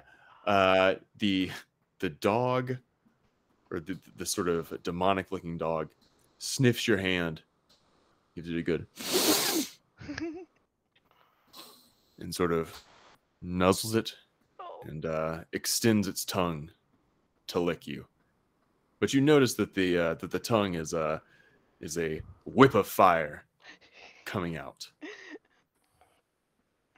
However, it was amicable to you. Yes. At least one of them. I duck away from the fire, but then I like smush his face a little, and I was like, "Who's a good boy?" Oh, The such dog, good puppies. They're Two Shoes says, adorable. "Oh yeah, you think they're adorable, but man, when they get the bite on someone, you'll see what they look like. You'll see what they look like. Actually, oh man, they look like this fella." And you see coming out of the back room a sort of incorporeal form, what can best be described as just a shadow of a man coming out and standing by the back room. He just stands there and sort of sulks. Can I do perception? Yeah, you're just trying to figure out what it is. Yeah.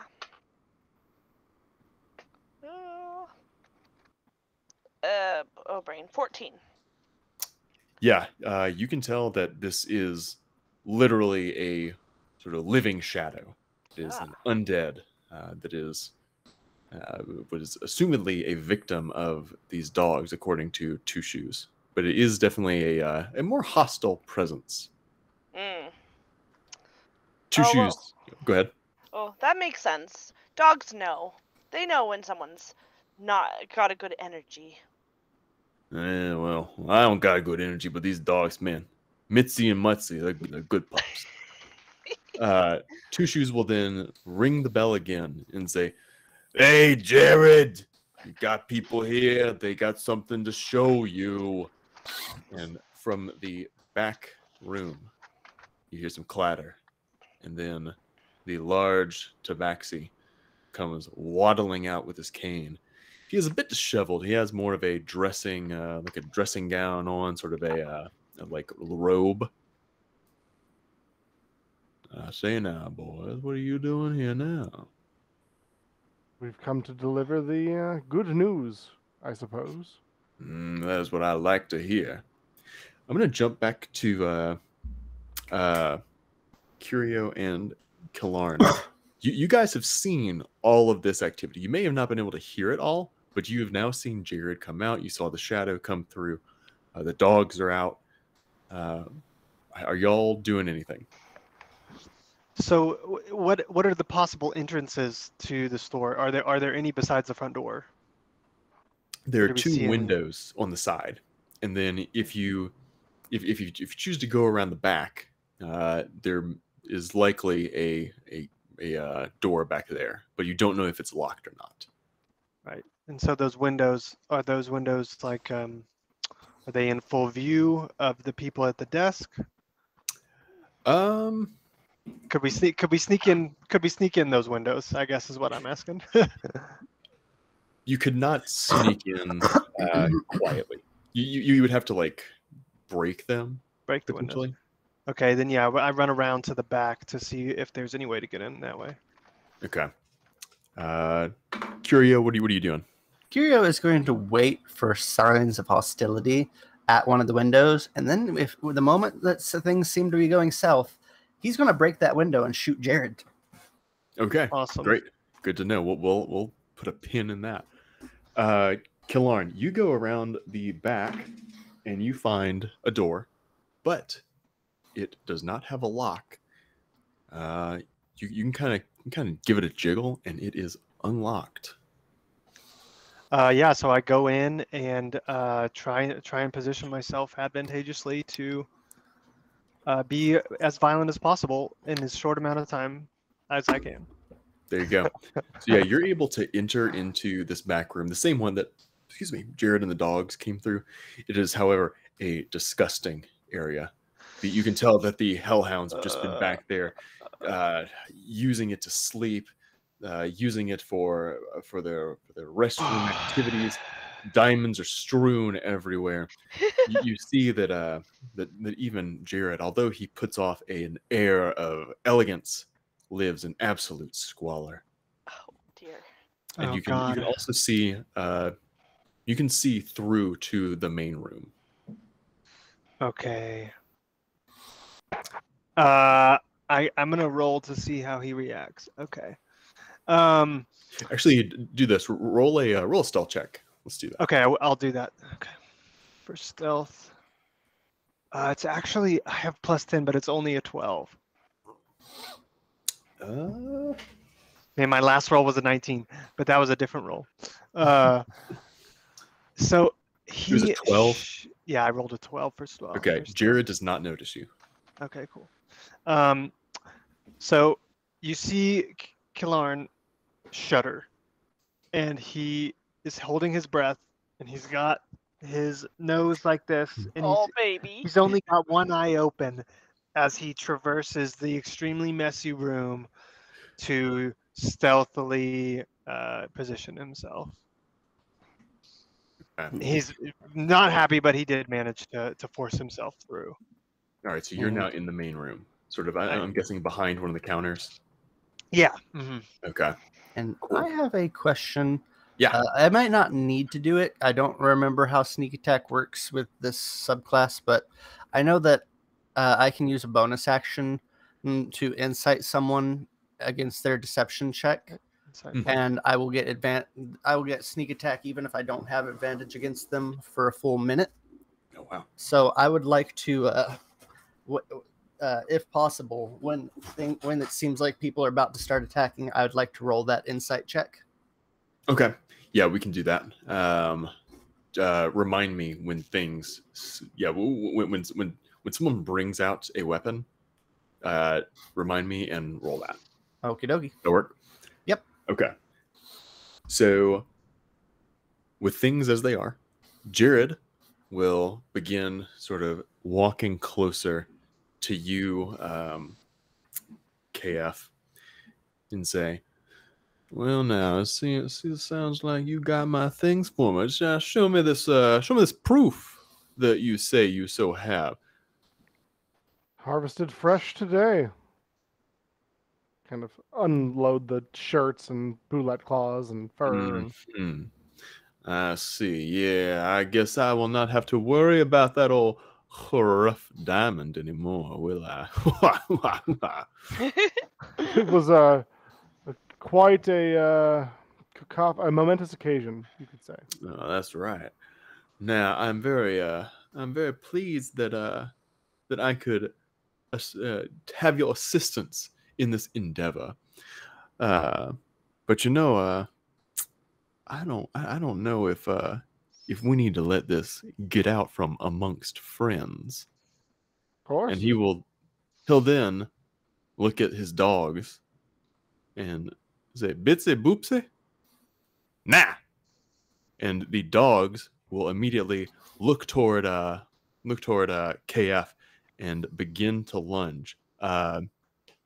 Curio, go ahead and roll your thing. I'm going to roll my insight against our friend Jared's deception. So, roll. Oh, I got a 9. He rolled a nat 20. Oh. So unfortunately, I do not have the sneak attack against him. Just yet. Okay. Yeah.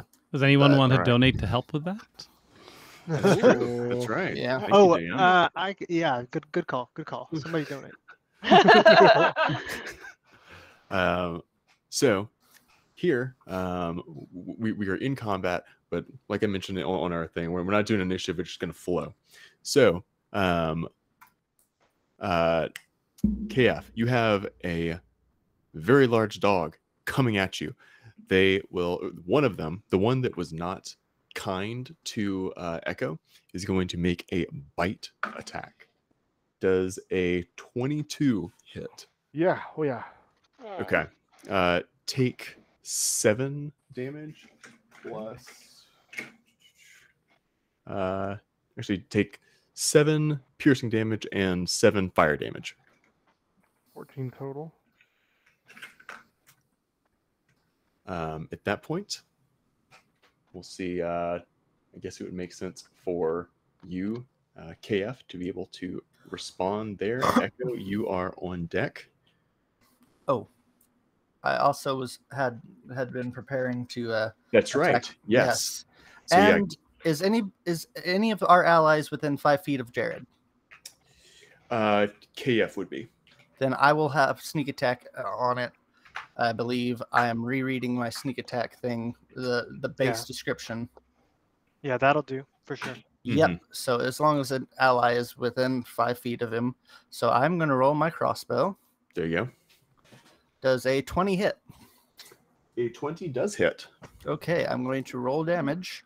That's 14 damage from that, and then sneak attack will do 12 extra. So 26 total? Yes. Ooh. Jared, with sort of from a crossbow bolt out of the blue, is bloodied. So that's a 4E term for meaning that that they've taken already half of their damage. Yeah. Jared screams out, "Oh, I say now, who was that?" We'll go to actually. Let me ask this too. Kills. Were you gonna do a sneak attack? I was planning on it if I could. Yeah, I'll Okay. need to be in melee range though. Okay, we'll hold on you then. KF, what is your response to the dog attacking you? I think in response, he would pull out his hand drum, which is a small wooden door that he fits his hand under and just jiggles to a beat. Very similar to a bathroom door, if you've ever had a cat trying to get in. To a beat. Nice. And with that instrument, he is going to cast.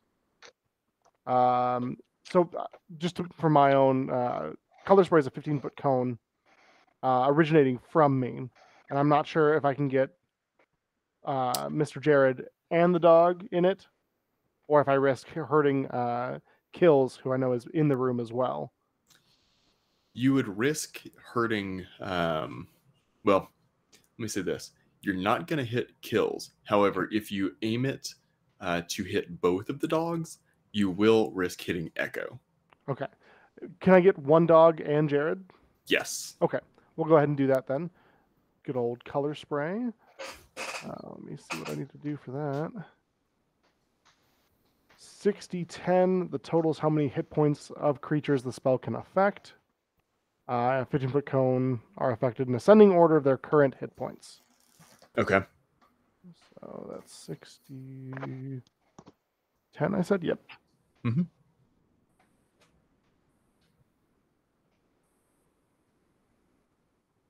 Calculating. 39. Oh. Okay, so ascending order? Correct. Okay. So, man, your color spray, all the colors of the rainbow, all the yarn, it sprays out, hits Jared in the face, and he falls down. And then one of the dogs as well takes a good brunt of damage as well. So I don't know if they actually take damage from this spell. I believe... Oh, no. Let me see here. Starting with the creature that has the lowest current hit points, each creature affected by the spell is blinded until the end of my next turn, and then subtract each creature's hit points from the total before moving on to the creature with the next lowest hit points. Oh. So I don't they're think it does both damage. affected by blind. Yes. Gotcha. Okay. Yeah, Jared is just blinded. Okay. So yes, Jared and the dog that attacked you are both blinded. Perfect. And Bardic Inspiration a bonus action? Yes. It is. I will inspire Echo. Ooh. Sweet. What does that do? So you can use it on you have a mote of potential that floats around you and kind of a circle. I think it's going to be like a small mote of a mouse. I like that Nice. flavor. You can use it on an ability check, an attack roll, or a saving throw. And it's +1? So it depends on what you're doing. The ability check allows you to roll twice. The attack roll gives you a different effect, and the saving throw gives you a different effect. And you can add whatever the D6. Is it a D6 or a D8? It's a d6. D6. A d6 to your to whatever roll that is. As True. Very true. Oh, cool. Yeet. Okay. Great. So with that, Echo, you're sort of the closest to the action here. What are you doing? And Kalarn, you're going to be up next. Are the dogs undead, or are they just like demon dogs? You would be able to tell, thanks to your animal handling check, that they are more of fiendish origin. Okay. I'm going to do cast command, and I'm going to use it at a spell of second level or higher. I think I have to do it at a third level. Oh no, I just have to do it at second level, and I can do both the dogs, and they just have to do a wisdom saving check or saving Okay. throw. What is your wisdom? 14. Okay, one of them fails, and the other one also fails. So both Awesome. of them are able to be commanded. Did you say the door was closed? Did they lock the door? Yes, the door is closed. Bad. Lay down. Awesome. The one closest to you lays down, as does the one that has attacked KF. Perfect. Is there anything else you're going to do? And that was an action. Let's see. Am I like in the middle of the room? Yeah, you're closer to the middle than probably anyone else. You're again close to one of the dogs, and you're fairly close to Two Shoes, but he is behind a counter. Yeah. Can I just jump over the counter and end up on his side? Yeah, you got it. There we go. Okay. So we're gonna move to you, Kalarn, just to, I guess, situate folks. Kalarn, you are at the back of this room near the other door. About maybe 10, 15 feet in front of you is Jared, who is bloodied. Within 5 feet of him is KF, and to KF's right is one of these hellhounds. About 10 feet from that hellhound is the other one.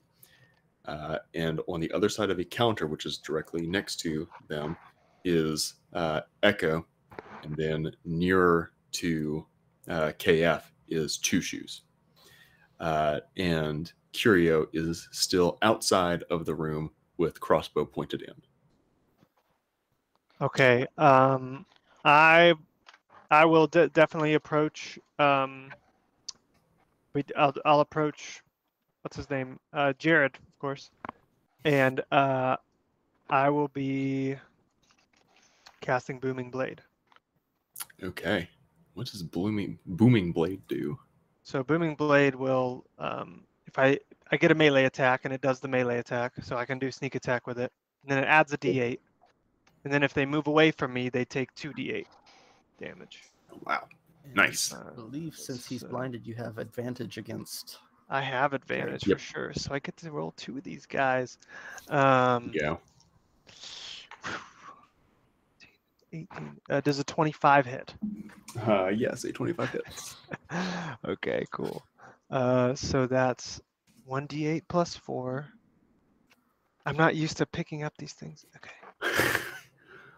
That's 6. That's 10 from my weapon attack. 3 from Booming Blade, 13, and then 3d6 for sneak attack. 6, 9, 10 from sneak attack. So that's 23 points of damage. Did I do that math right? Sounds good. As you make the boom and hit with the blade, you do hit and really you hit hard, you hit deep, and Jared begins to sink. However, as he's going down, he will cast Hellish Rebuke at you. Hey-o. Oh no! And He's a warlock. let me see. Bastard. So he will cast this at say, level 3. No, 5. Okay. So that is going to be a dex save. Okay. So yeah. What is Yeah, can what's make a the dex save. DC? 15. DC is 15. I have +7 to dex save, so. Oh, nice. But that's a 6, and so that's 13. Okay. I'm gonna donate $1 to let you reroll Oh. that. I have your Bardic Inspiration still, don't I? That thing Oh. falls off after 5 minutes, unfortunately. Oh, does it? Has Oh, it been okay. 5 minutes though? I don't think Oh, it's been we 5 minutes. No, traveled you all gave the it way to to the somebody shack. else. Oh, Yeah. that's true. Yeah. Oh, got it. Okay, cool. You're gonna donate $1 for me to re-roll that? Yeah, I'm gonna donate 5 because I'm feeling lazy. But Right. Yeah. yeah, one of that dollar is going for you to reroll that. Okay. Cool. Is that cool with And you, GM? Just Oh yeah. Let's okay. do it. All right. Yeah, Let's see what we got. Thanks 13. again, Dane. This time I did save out with a 20.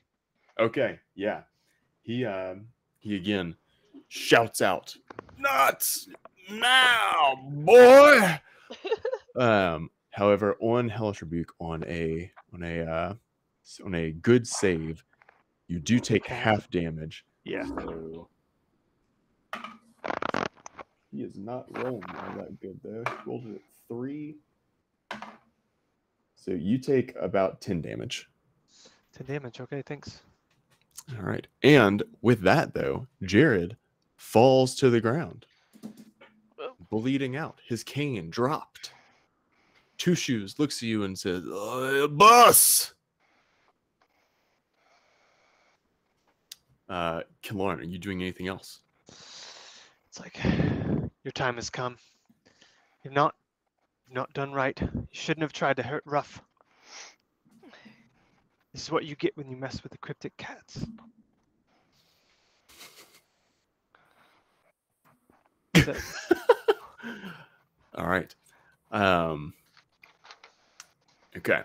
So Two Shoes will hear you say that and will whip out a short sword and jump over the counter and run toward you, KF, and say, "Why I oughta," and will make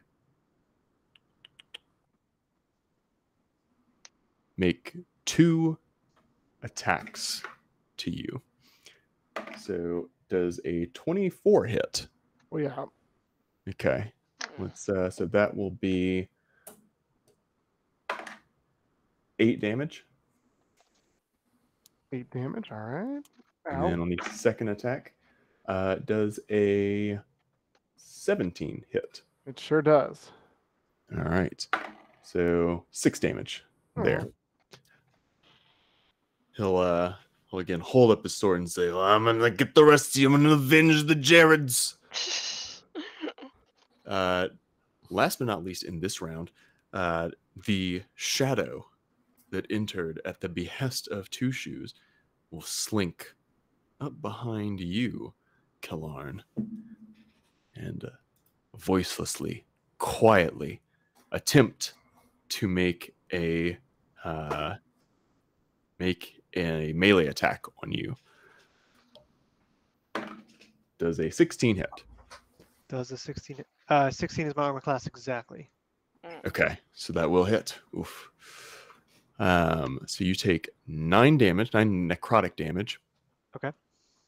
And you begin. Oh, you feel tendrils of darkness entering you, tendrils of swindling and all the pain that you've caused begin to seep into your body. You notice that your strength has been reduced by 2. Okay. Oh no. All right. So now we're sort of back at the top of the order here. The Hellhounds are commanded. How long does that last, Echo? Just 1 1 I minute. think. It's Turn. what. So they do that command on their next turn. Okay. Yeah. So they are laying down. Their flaming tails are wagging. Curio, are you still outside? What are you doing? I'm still outside. Can I see the shadow From from where I am? Yeah, you can see it. I would like to use my insightful fighting, even though I think we have somebody 5 feet from him, but just in case. I'm going to roll my insight because I And that's don't think I have any bonus actions that I can actually use anyway. So, And that's a deception. It's yep. I rolled a 3. I doubt it's going to have lower than that. Yeah, it'll pass that. Yeah. So, with my actual action, I am going to make a shot at it. Okay. And go ahead and shoot. Yep. 1 second. Gotta scroll back up to my attack. And a 1 and a 2 and a 14. 14 hits. Okay. And Kalarin is 5 feet from him, right? Yes. Okay, then I will get sneak attack. That's looks like it rolled sneak attack, so 12, 18 total. All right. Your arrow, or rather your bolt, whizzes through, hits this sort of shadowy mass, and you see the shadow dissipate as this bolt just drops to the ground. Shadow is dead. Nicely Nice. done. Nice. Awesome. All right. Curio, you got anything else? Can I, since I've already broken open the window, can I just jump through it? Yeah, you definitely can.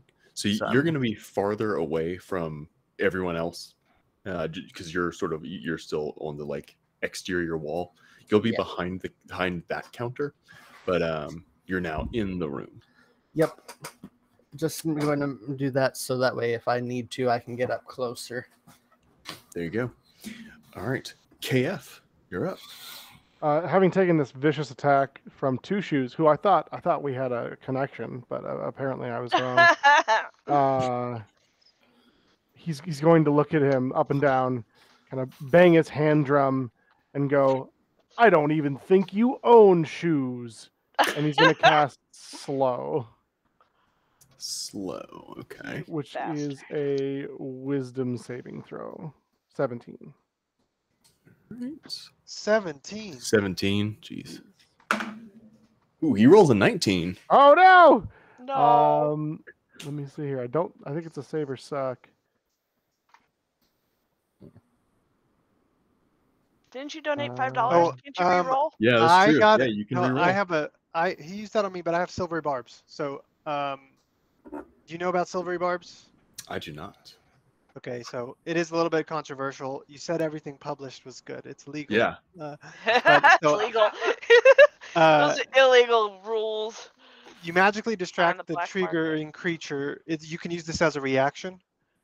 It's momentary uncertainty into encouragement for another creature. The triggering creature must re-roll a d20 and use the lower roll, and then you give somebody else advantage on the other side of that. Cool. So yeah. So Two Shoes needs to reroll. Yeah, Two Shoes re-roll, and I'll give advantage to Echo. Okay. Oh, cool. He rolls a nat 20. Oh! Oh, okay. It was worth it. Still worth it. It was. Yeah, I suppose that's... Do I have a bonus action spell? Probably not. I think that's what I've got. Okay. All right, Echo. What are you doing? Two Shoes is still up, right? Yes. I want to do spiritual weapon. Ooh. Let's see.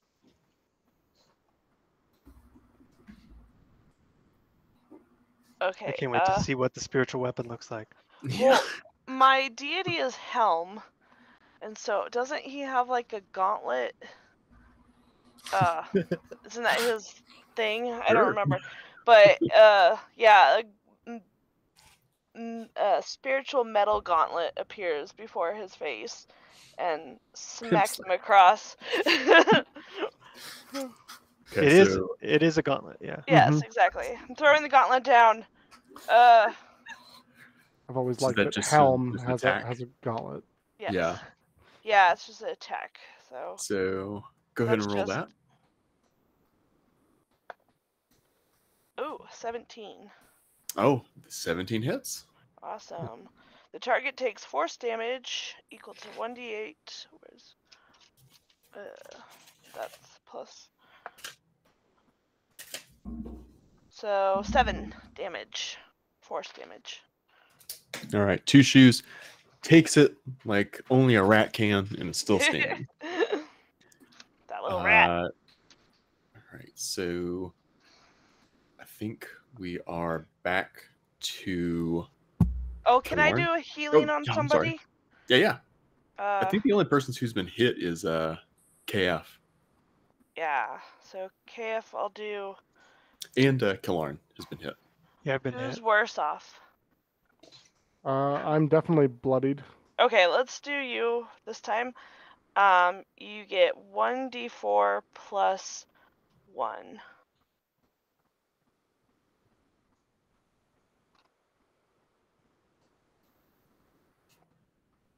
Sweet.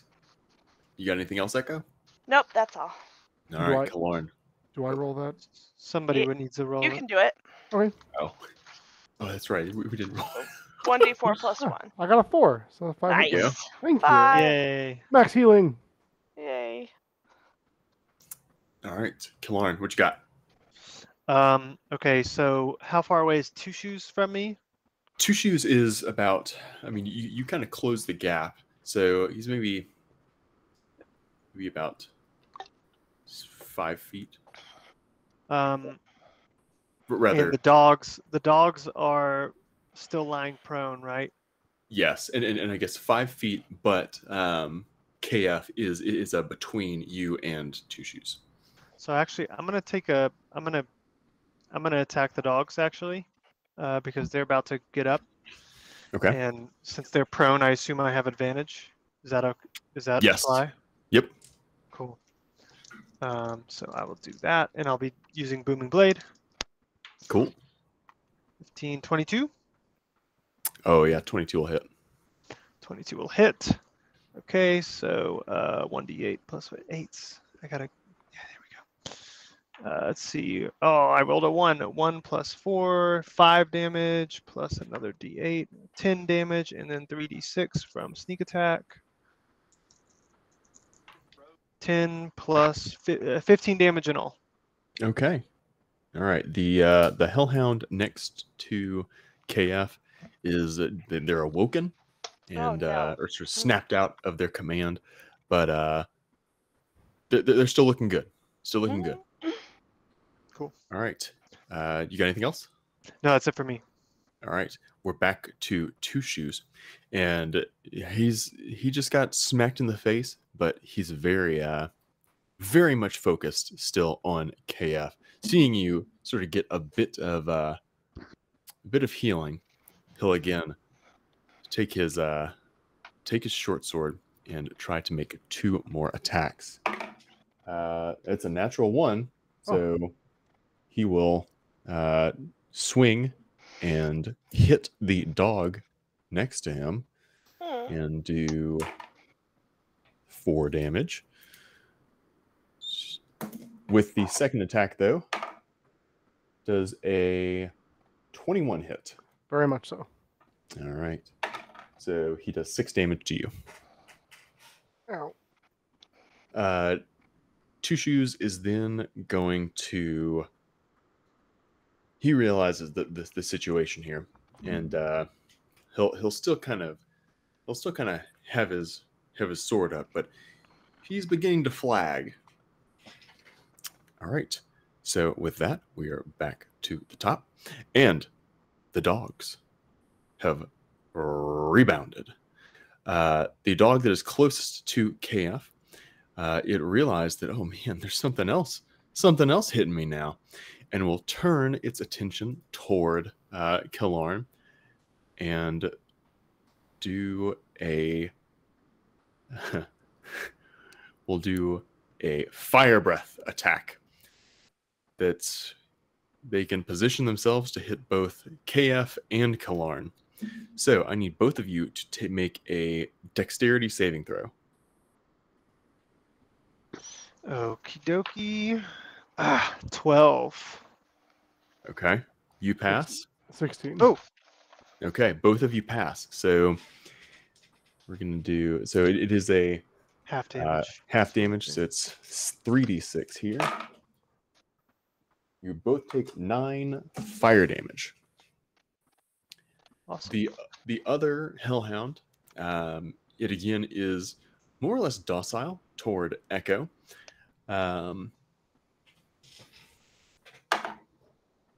It will turn toward you, Echo, and kind of raise its ears in sort of.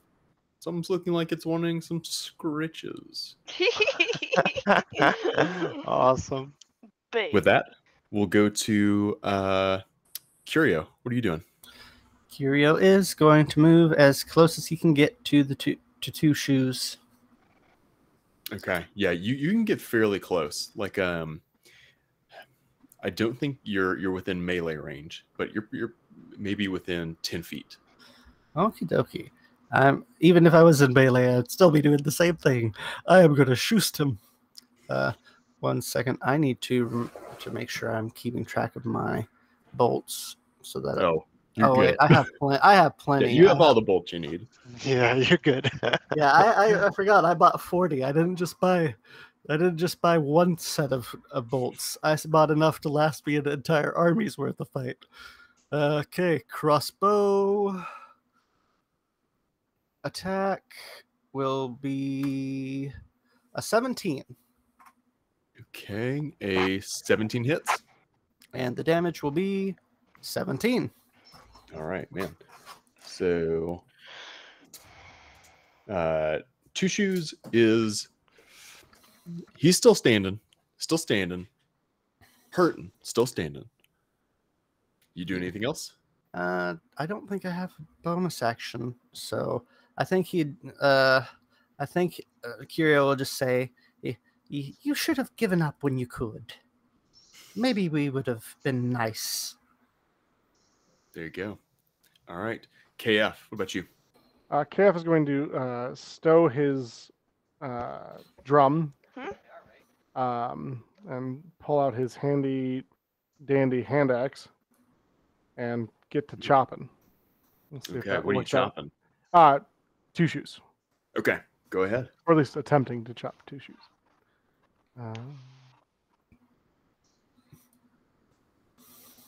20 non-natural. That hits. Nice. Takes 3 points of damage, and then I have the slasher feat. When you deal slashing damage, you can. Oops, that just popped up. Go away. You can gain the ability to wound a creature on a critical hit. Never mind. That's only on a critical hit. But take that. So 3 damage. Yeah. Okay.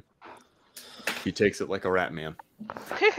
Oh, I guess. Sorry, my apologies. Once per turn, when I hit a creature with an attack that deals slashing damage, you can reduce the speed of the target by 10 feet.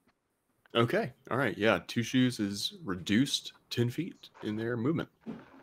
Killarn, what about you? Okay. My apologies. I do have a bonus action. If that's Oh, I'm all so right. sorry. That's my No, you're totally fine. I'm gonna cast Mass Healing Word. Oh, nice. Anyone who needs healing in our group. I presume just the 2 of us. Yeah, I think so. Mhm. Just the 2 of us. We gain 7 hit points. Awesome. I really needed that, actually. Same. Okay. I will. What am I gonna do? Okay. I'm gonna attack. Wait, what is there a dog? Is that dog still in front of me? that I Yes. attacked earlier? And The dog KF is attacked you. right next to him, or is he gone? Yes. Yeah. So, Okay, so like you're facing, you have KF right here, the dog's Mhm. right here, and then behind KF is Two Shoes. Okay, cool. I will use steady aim, which is a Tasha's Cauldron of Everything feature that as long as I don't move on my next turn, I can get advantage on this turn. So I'm gonna do that and do the booming blade thing on that dog. And yeah, 26. Oh yeah, that hits. Cool. So we'll do for 8 plus 9, 3d6, 9 plus 16, 19 damage. Okay. That dog is bloodied. Awesome. It's like Kalarn lifts his nose like, I've never liked dogs. Cliche. There we go. All right. Echo, have I'm trying to remember. I may have missed. That's may have fine. missed you. That's fine. Um. Can I give the dog a piece of jerky and scritches as a bonus action? Oh, absolutely. Oh, such a good boy. You wait here. And then I turn in Sacred Flame, Two Shoes. Okay. All right. Go ahead and roll that. I think it's a dexterity saving throw. Okay. So, 14. that hits. Yay! Oh, come on, man. 1 radiant damage. Oh man. Two Shoes looks at you and Oh, we says, can- "I ain't got no soul." That's fair. All right. After being Sacred Flamed, Two Shoes. I can't reroll damage on Bardic Inspiration, right? No. Okay, cool. Just checking. Two Shoes, after taking an annoying a bit of radiant damage, will He's throw got a his little bit of claws out. sunburn. He'll drop his short sword. He'll unbuckle his scabbard and say, "Okay. I don't want no more fighting. Jared's already dead. I'm the boss now. Let's talk."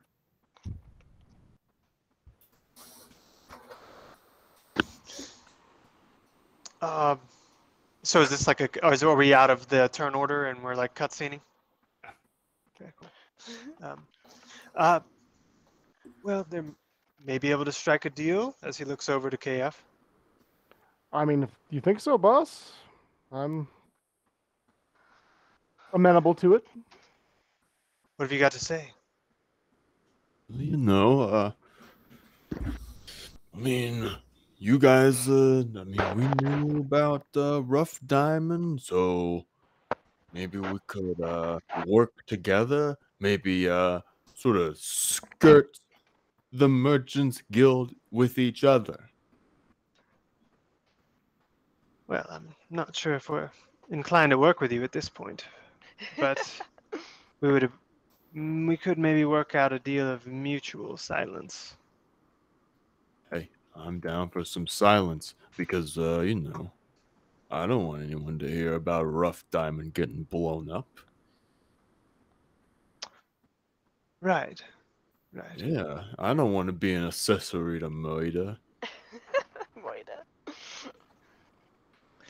Yeah, right. Nobody's done any murdering today. That's for sure. He looks over at the corpse Jared. of Jared, and he looks to the group and says, well, what do we think? These diamond accidents, they happen. You Mm. know, you're in your diamond shop and you slip and fall on a crossbow bolt. Prepare him. Hey, I've heard weirder things, you know. I mean, sometimes you get a brick through your window, you get a brick through your face. Hey, it's whatever, you know.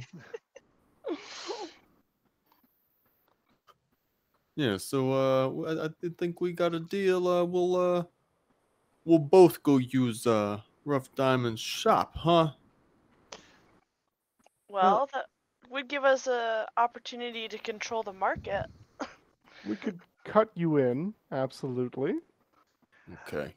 There is okay. a small matter of the land that my laundromat is on, however. Oh my God, that's right. And I'm a landlord now. Oh, My condolences. Oh, if you don't want to deal with that, yeah. You can sell it I'm- to us for the price of your life. Yes, and I think we'll throw in the land for Rough Diamond's Rough Diamond. mine as well. You guys drive a hard bargain. But Not as hard as this steel.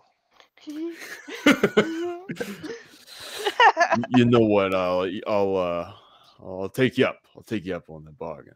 You got your lands.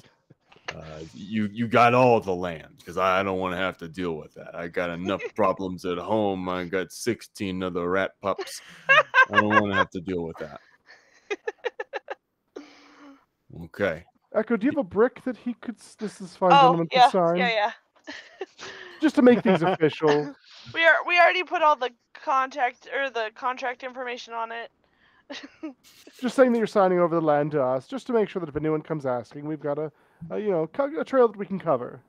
That's right. Being our Okay. new business partner and all. That's right. The Two Shoes Cryptic Cats conglomeration. Yeah. Yes, that'll work. And just, you'll need a little bleach for the blood that's on the floor. I recommend if you've got some baking soda, a little baking soda first, then wipe it up, and then the bleach and the vinegar. You'll be fine. Don't worry about it. Hey, I like the sound of that. Well, all right, cats. I hope you will be in touch. I'll send a brick. We'll expect it shortly. Can you just put it on the front porch this time? We're running. My mending only cures one broken piece of window at a time, and it takes a very long time. Yeah, who's that? Who's your manager over there? Jerkamy? Jeremy. Jer- Yes, Jeremy. Jerkamy. Yeah. Okay, yeah, I'll give it to Jeremy. He'll know what to do with it. He'll say, "Oh yeah, this is what I gotta do. I gotta give it to the Kills Man." Yeah. All right. Very well. We have a deal. And with that, our cryptic cats strike a new deal, are able to continue their cornered market of the diamonds in Fallcrest, all with only getting a little bit of blood on their hands. Jared have a hat. Awesome. Yeah, That was Jared had a Jared. hat. Okay. I'm gonna pick up You're the gonna take hat. the hat? I'm gonna put it on the top of my head. Yeah. Oh, there you go. Yeah. Awesome. Can we take? Are both dogs still alive or just the one? Let me see. Both of them are alive. I think I tie him up with my Well, I have one thing of rope and one thing of silk, and so I tie them both up and we take them to back to Ruff, along with the good news about how he owns his own land now, Okay, great. and we Oh, don't have that to worry sounds good. about paying him anymore. Yeah. Forget about the 5%, but you can own the land as long as you deal with 6%. us. And Yes, you Right.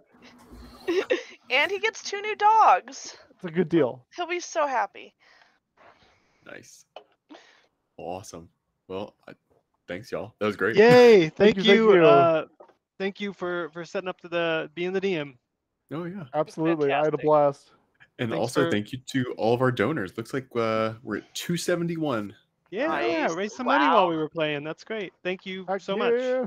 Is my mic Yeah. working? Yes, It I cut can out hear for you a now. minute, and I was just like, "What happened?" Oh no. Yeah, We're here I was Thanks, just trying to guys. say thanks for the game. Yay. Oh, yeah. So why don't we go Awesome. around and reintroduce ourselves to folks? And if you've got something to plug, why don't you plug away? There we go. I'll start here. Again, so I am Zach. I stream on Twitch, Swords and Statutes. That is Statutes, not statues. No one can ever spell it.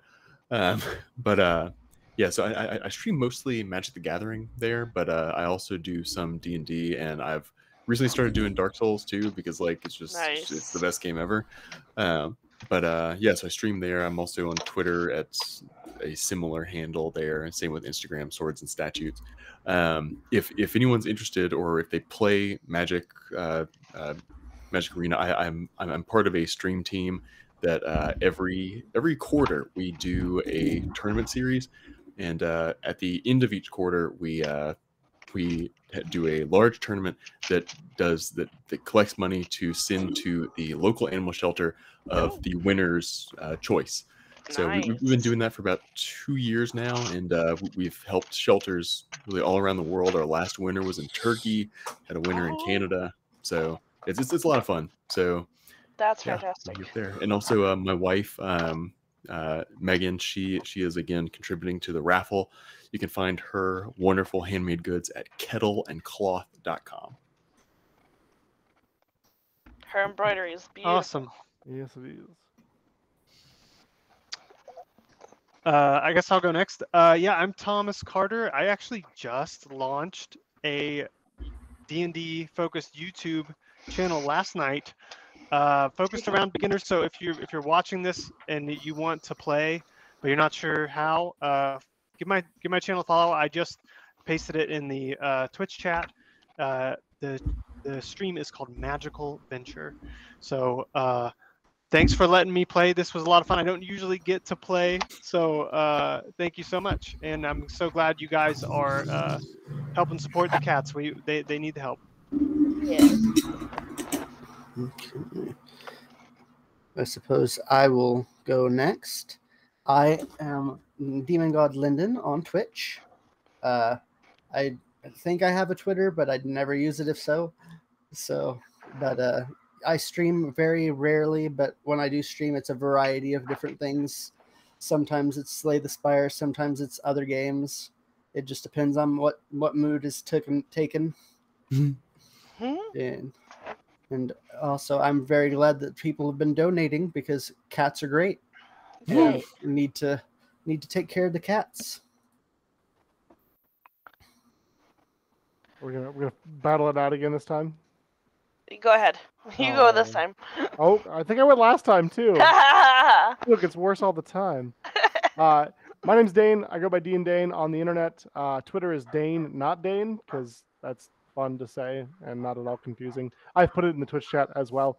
I am a Twitch affiliate streamer. I'm also a charity streamer. So typically my charities of choice are this one here that you are all watching. Thank you for being here. And I also do a 24-hour gaming marathon for Extra Life.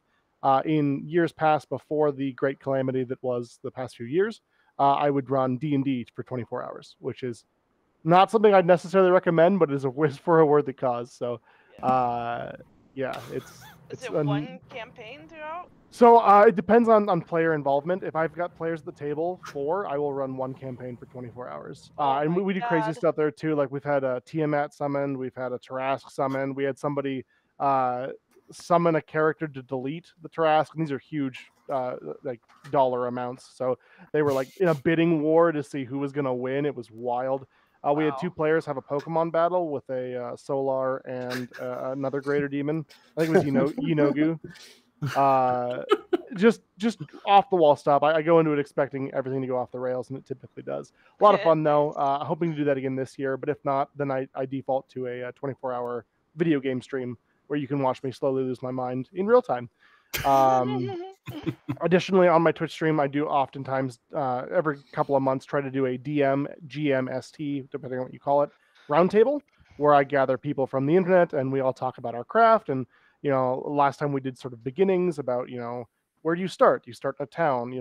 What do you do about aggressive or adversarial DMs? As a player, what do you do about that sort of thing? Because it does happen, unfortunately. So yeah, if that's your bag, come check us out on Twitch and find me everywhere on the internet. I don't know. Go Cats. This was fantastic. I'm Ari. We haven't done it in a little while because somebody had COVID. But we stream a ongoing D&D adventure called OD&D of Dice and Dens, and then we do a Deadlands one that's fantastic. It's so much fun. And we're still winding up our Kids on Bikes one shot that's taken like 5 episodes. And yeah, just I'm here every year for the Meowrathon. Just as a quick aside, I'd like to say thank you to both Dan and Ari for doing Yeah, this, for putting for this real. on, for bringing all of us together. It's my second year, and there's no place I'd rather be. So thank you for your hard work. Oh, No, it's Yes, not definitely. thank you. it's not as much work as you'd think, just because you guys are all so willing to donate your time and your knowledge. Like we really couldn't do it without the players and the DMs and everything. GMs. We learned it from you. We learned it from Yay! watching you. Awesome. Well, thanks a lot, guys. And same as last time, I will be ending this stream and starting a new one, just so that these VODs will be available pretty quickly for anyone who might have come late or missed it. So just if you're here, just keep watching And these will be And- available on your YouTube, yeah, afterward. on YouTube, on Yes. Twitch, on Trovo, on Facebook. I was going to say something too. Oh, and then in about an hour, come back to see Blades in the Dark. It's going to be great. Woo! Thanks, everybody. Thank you.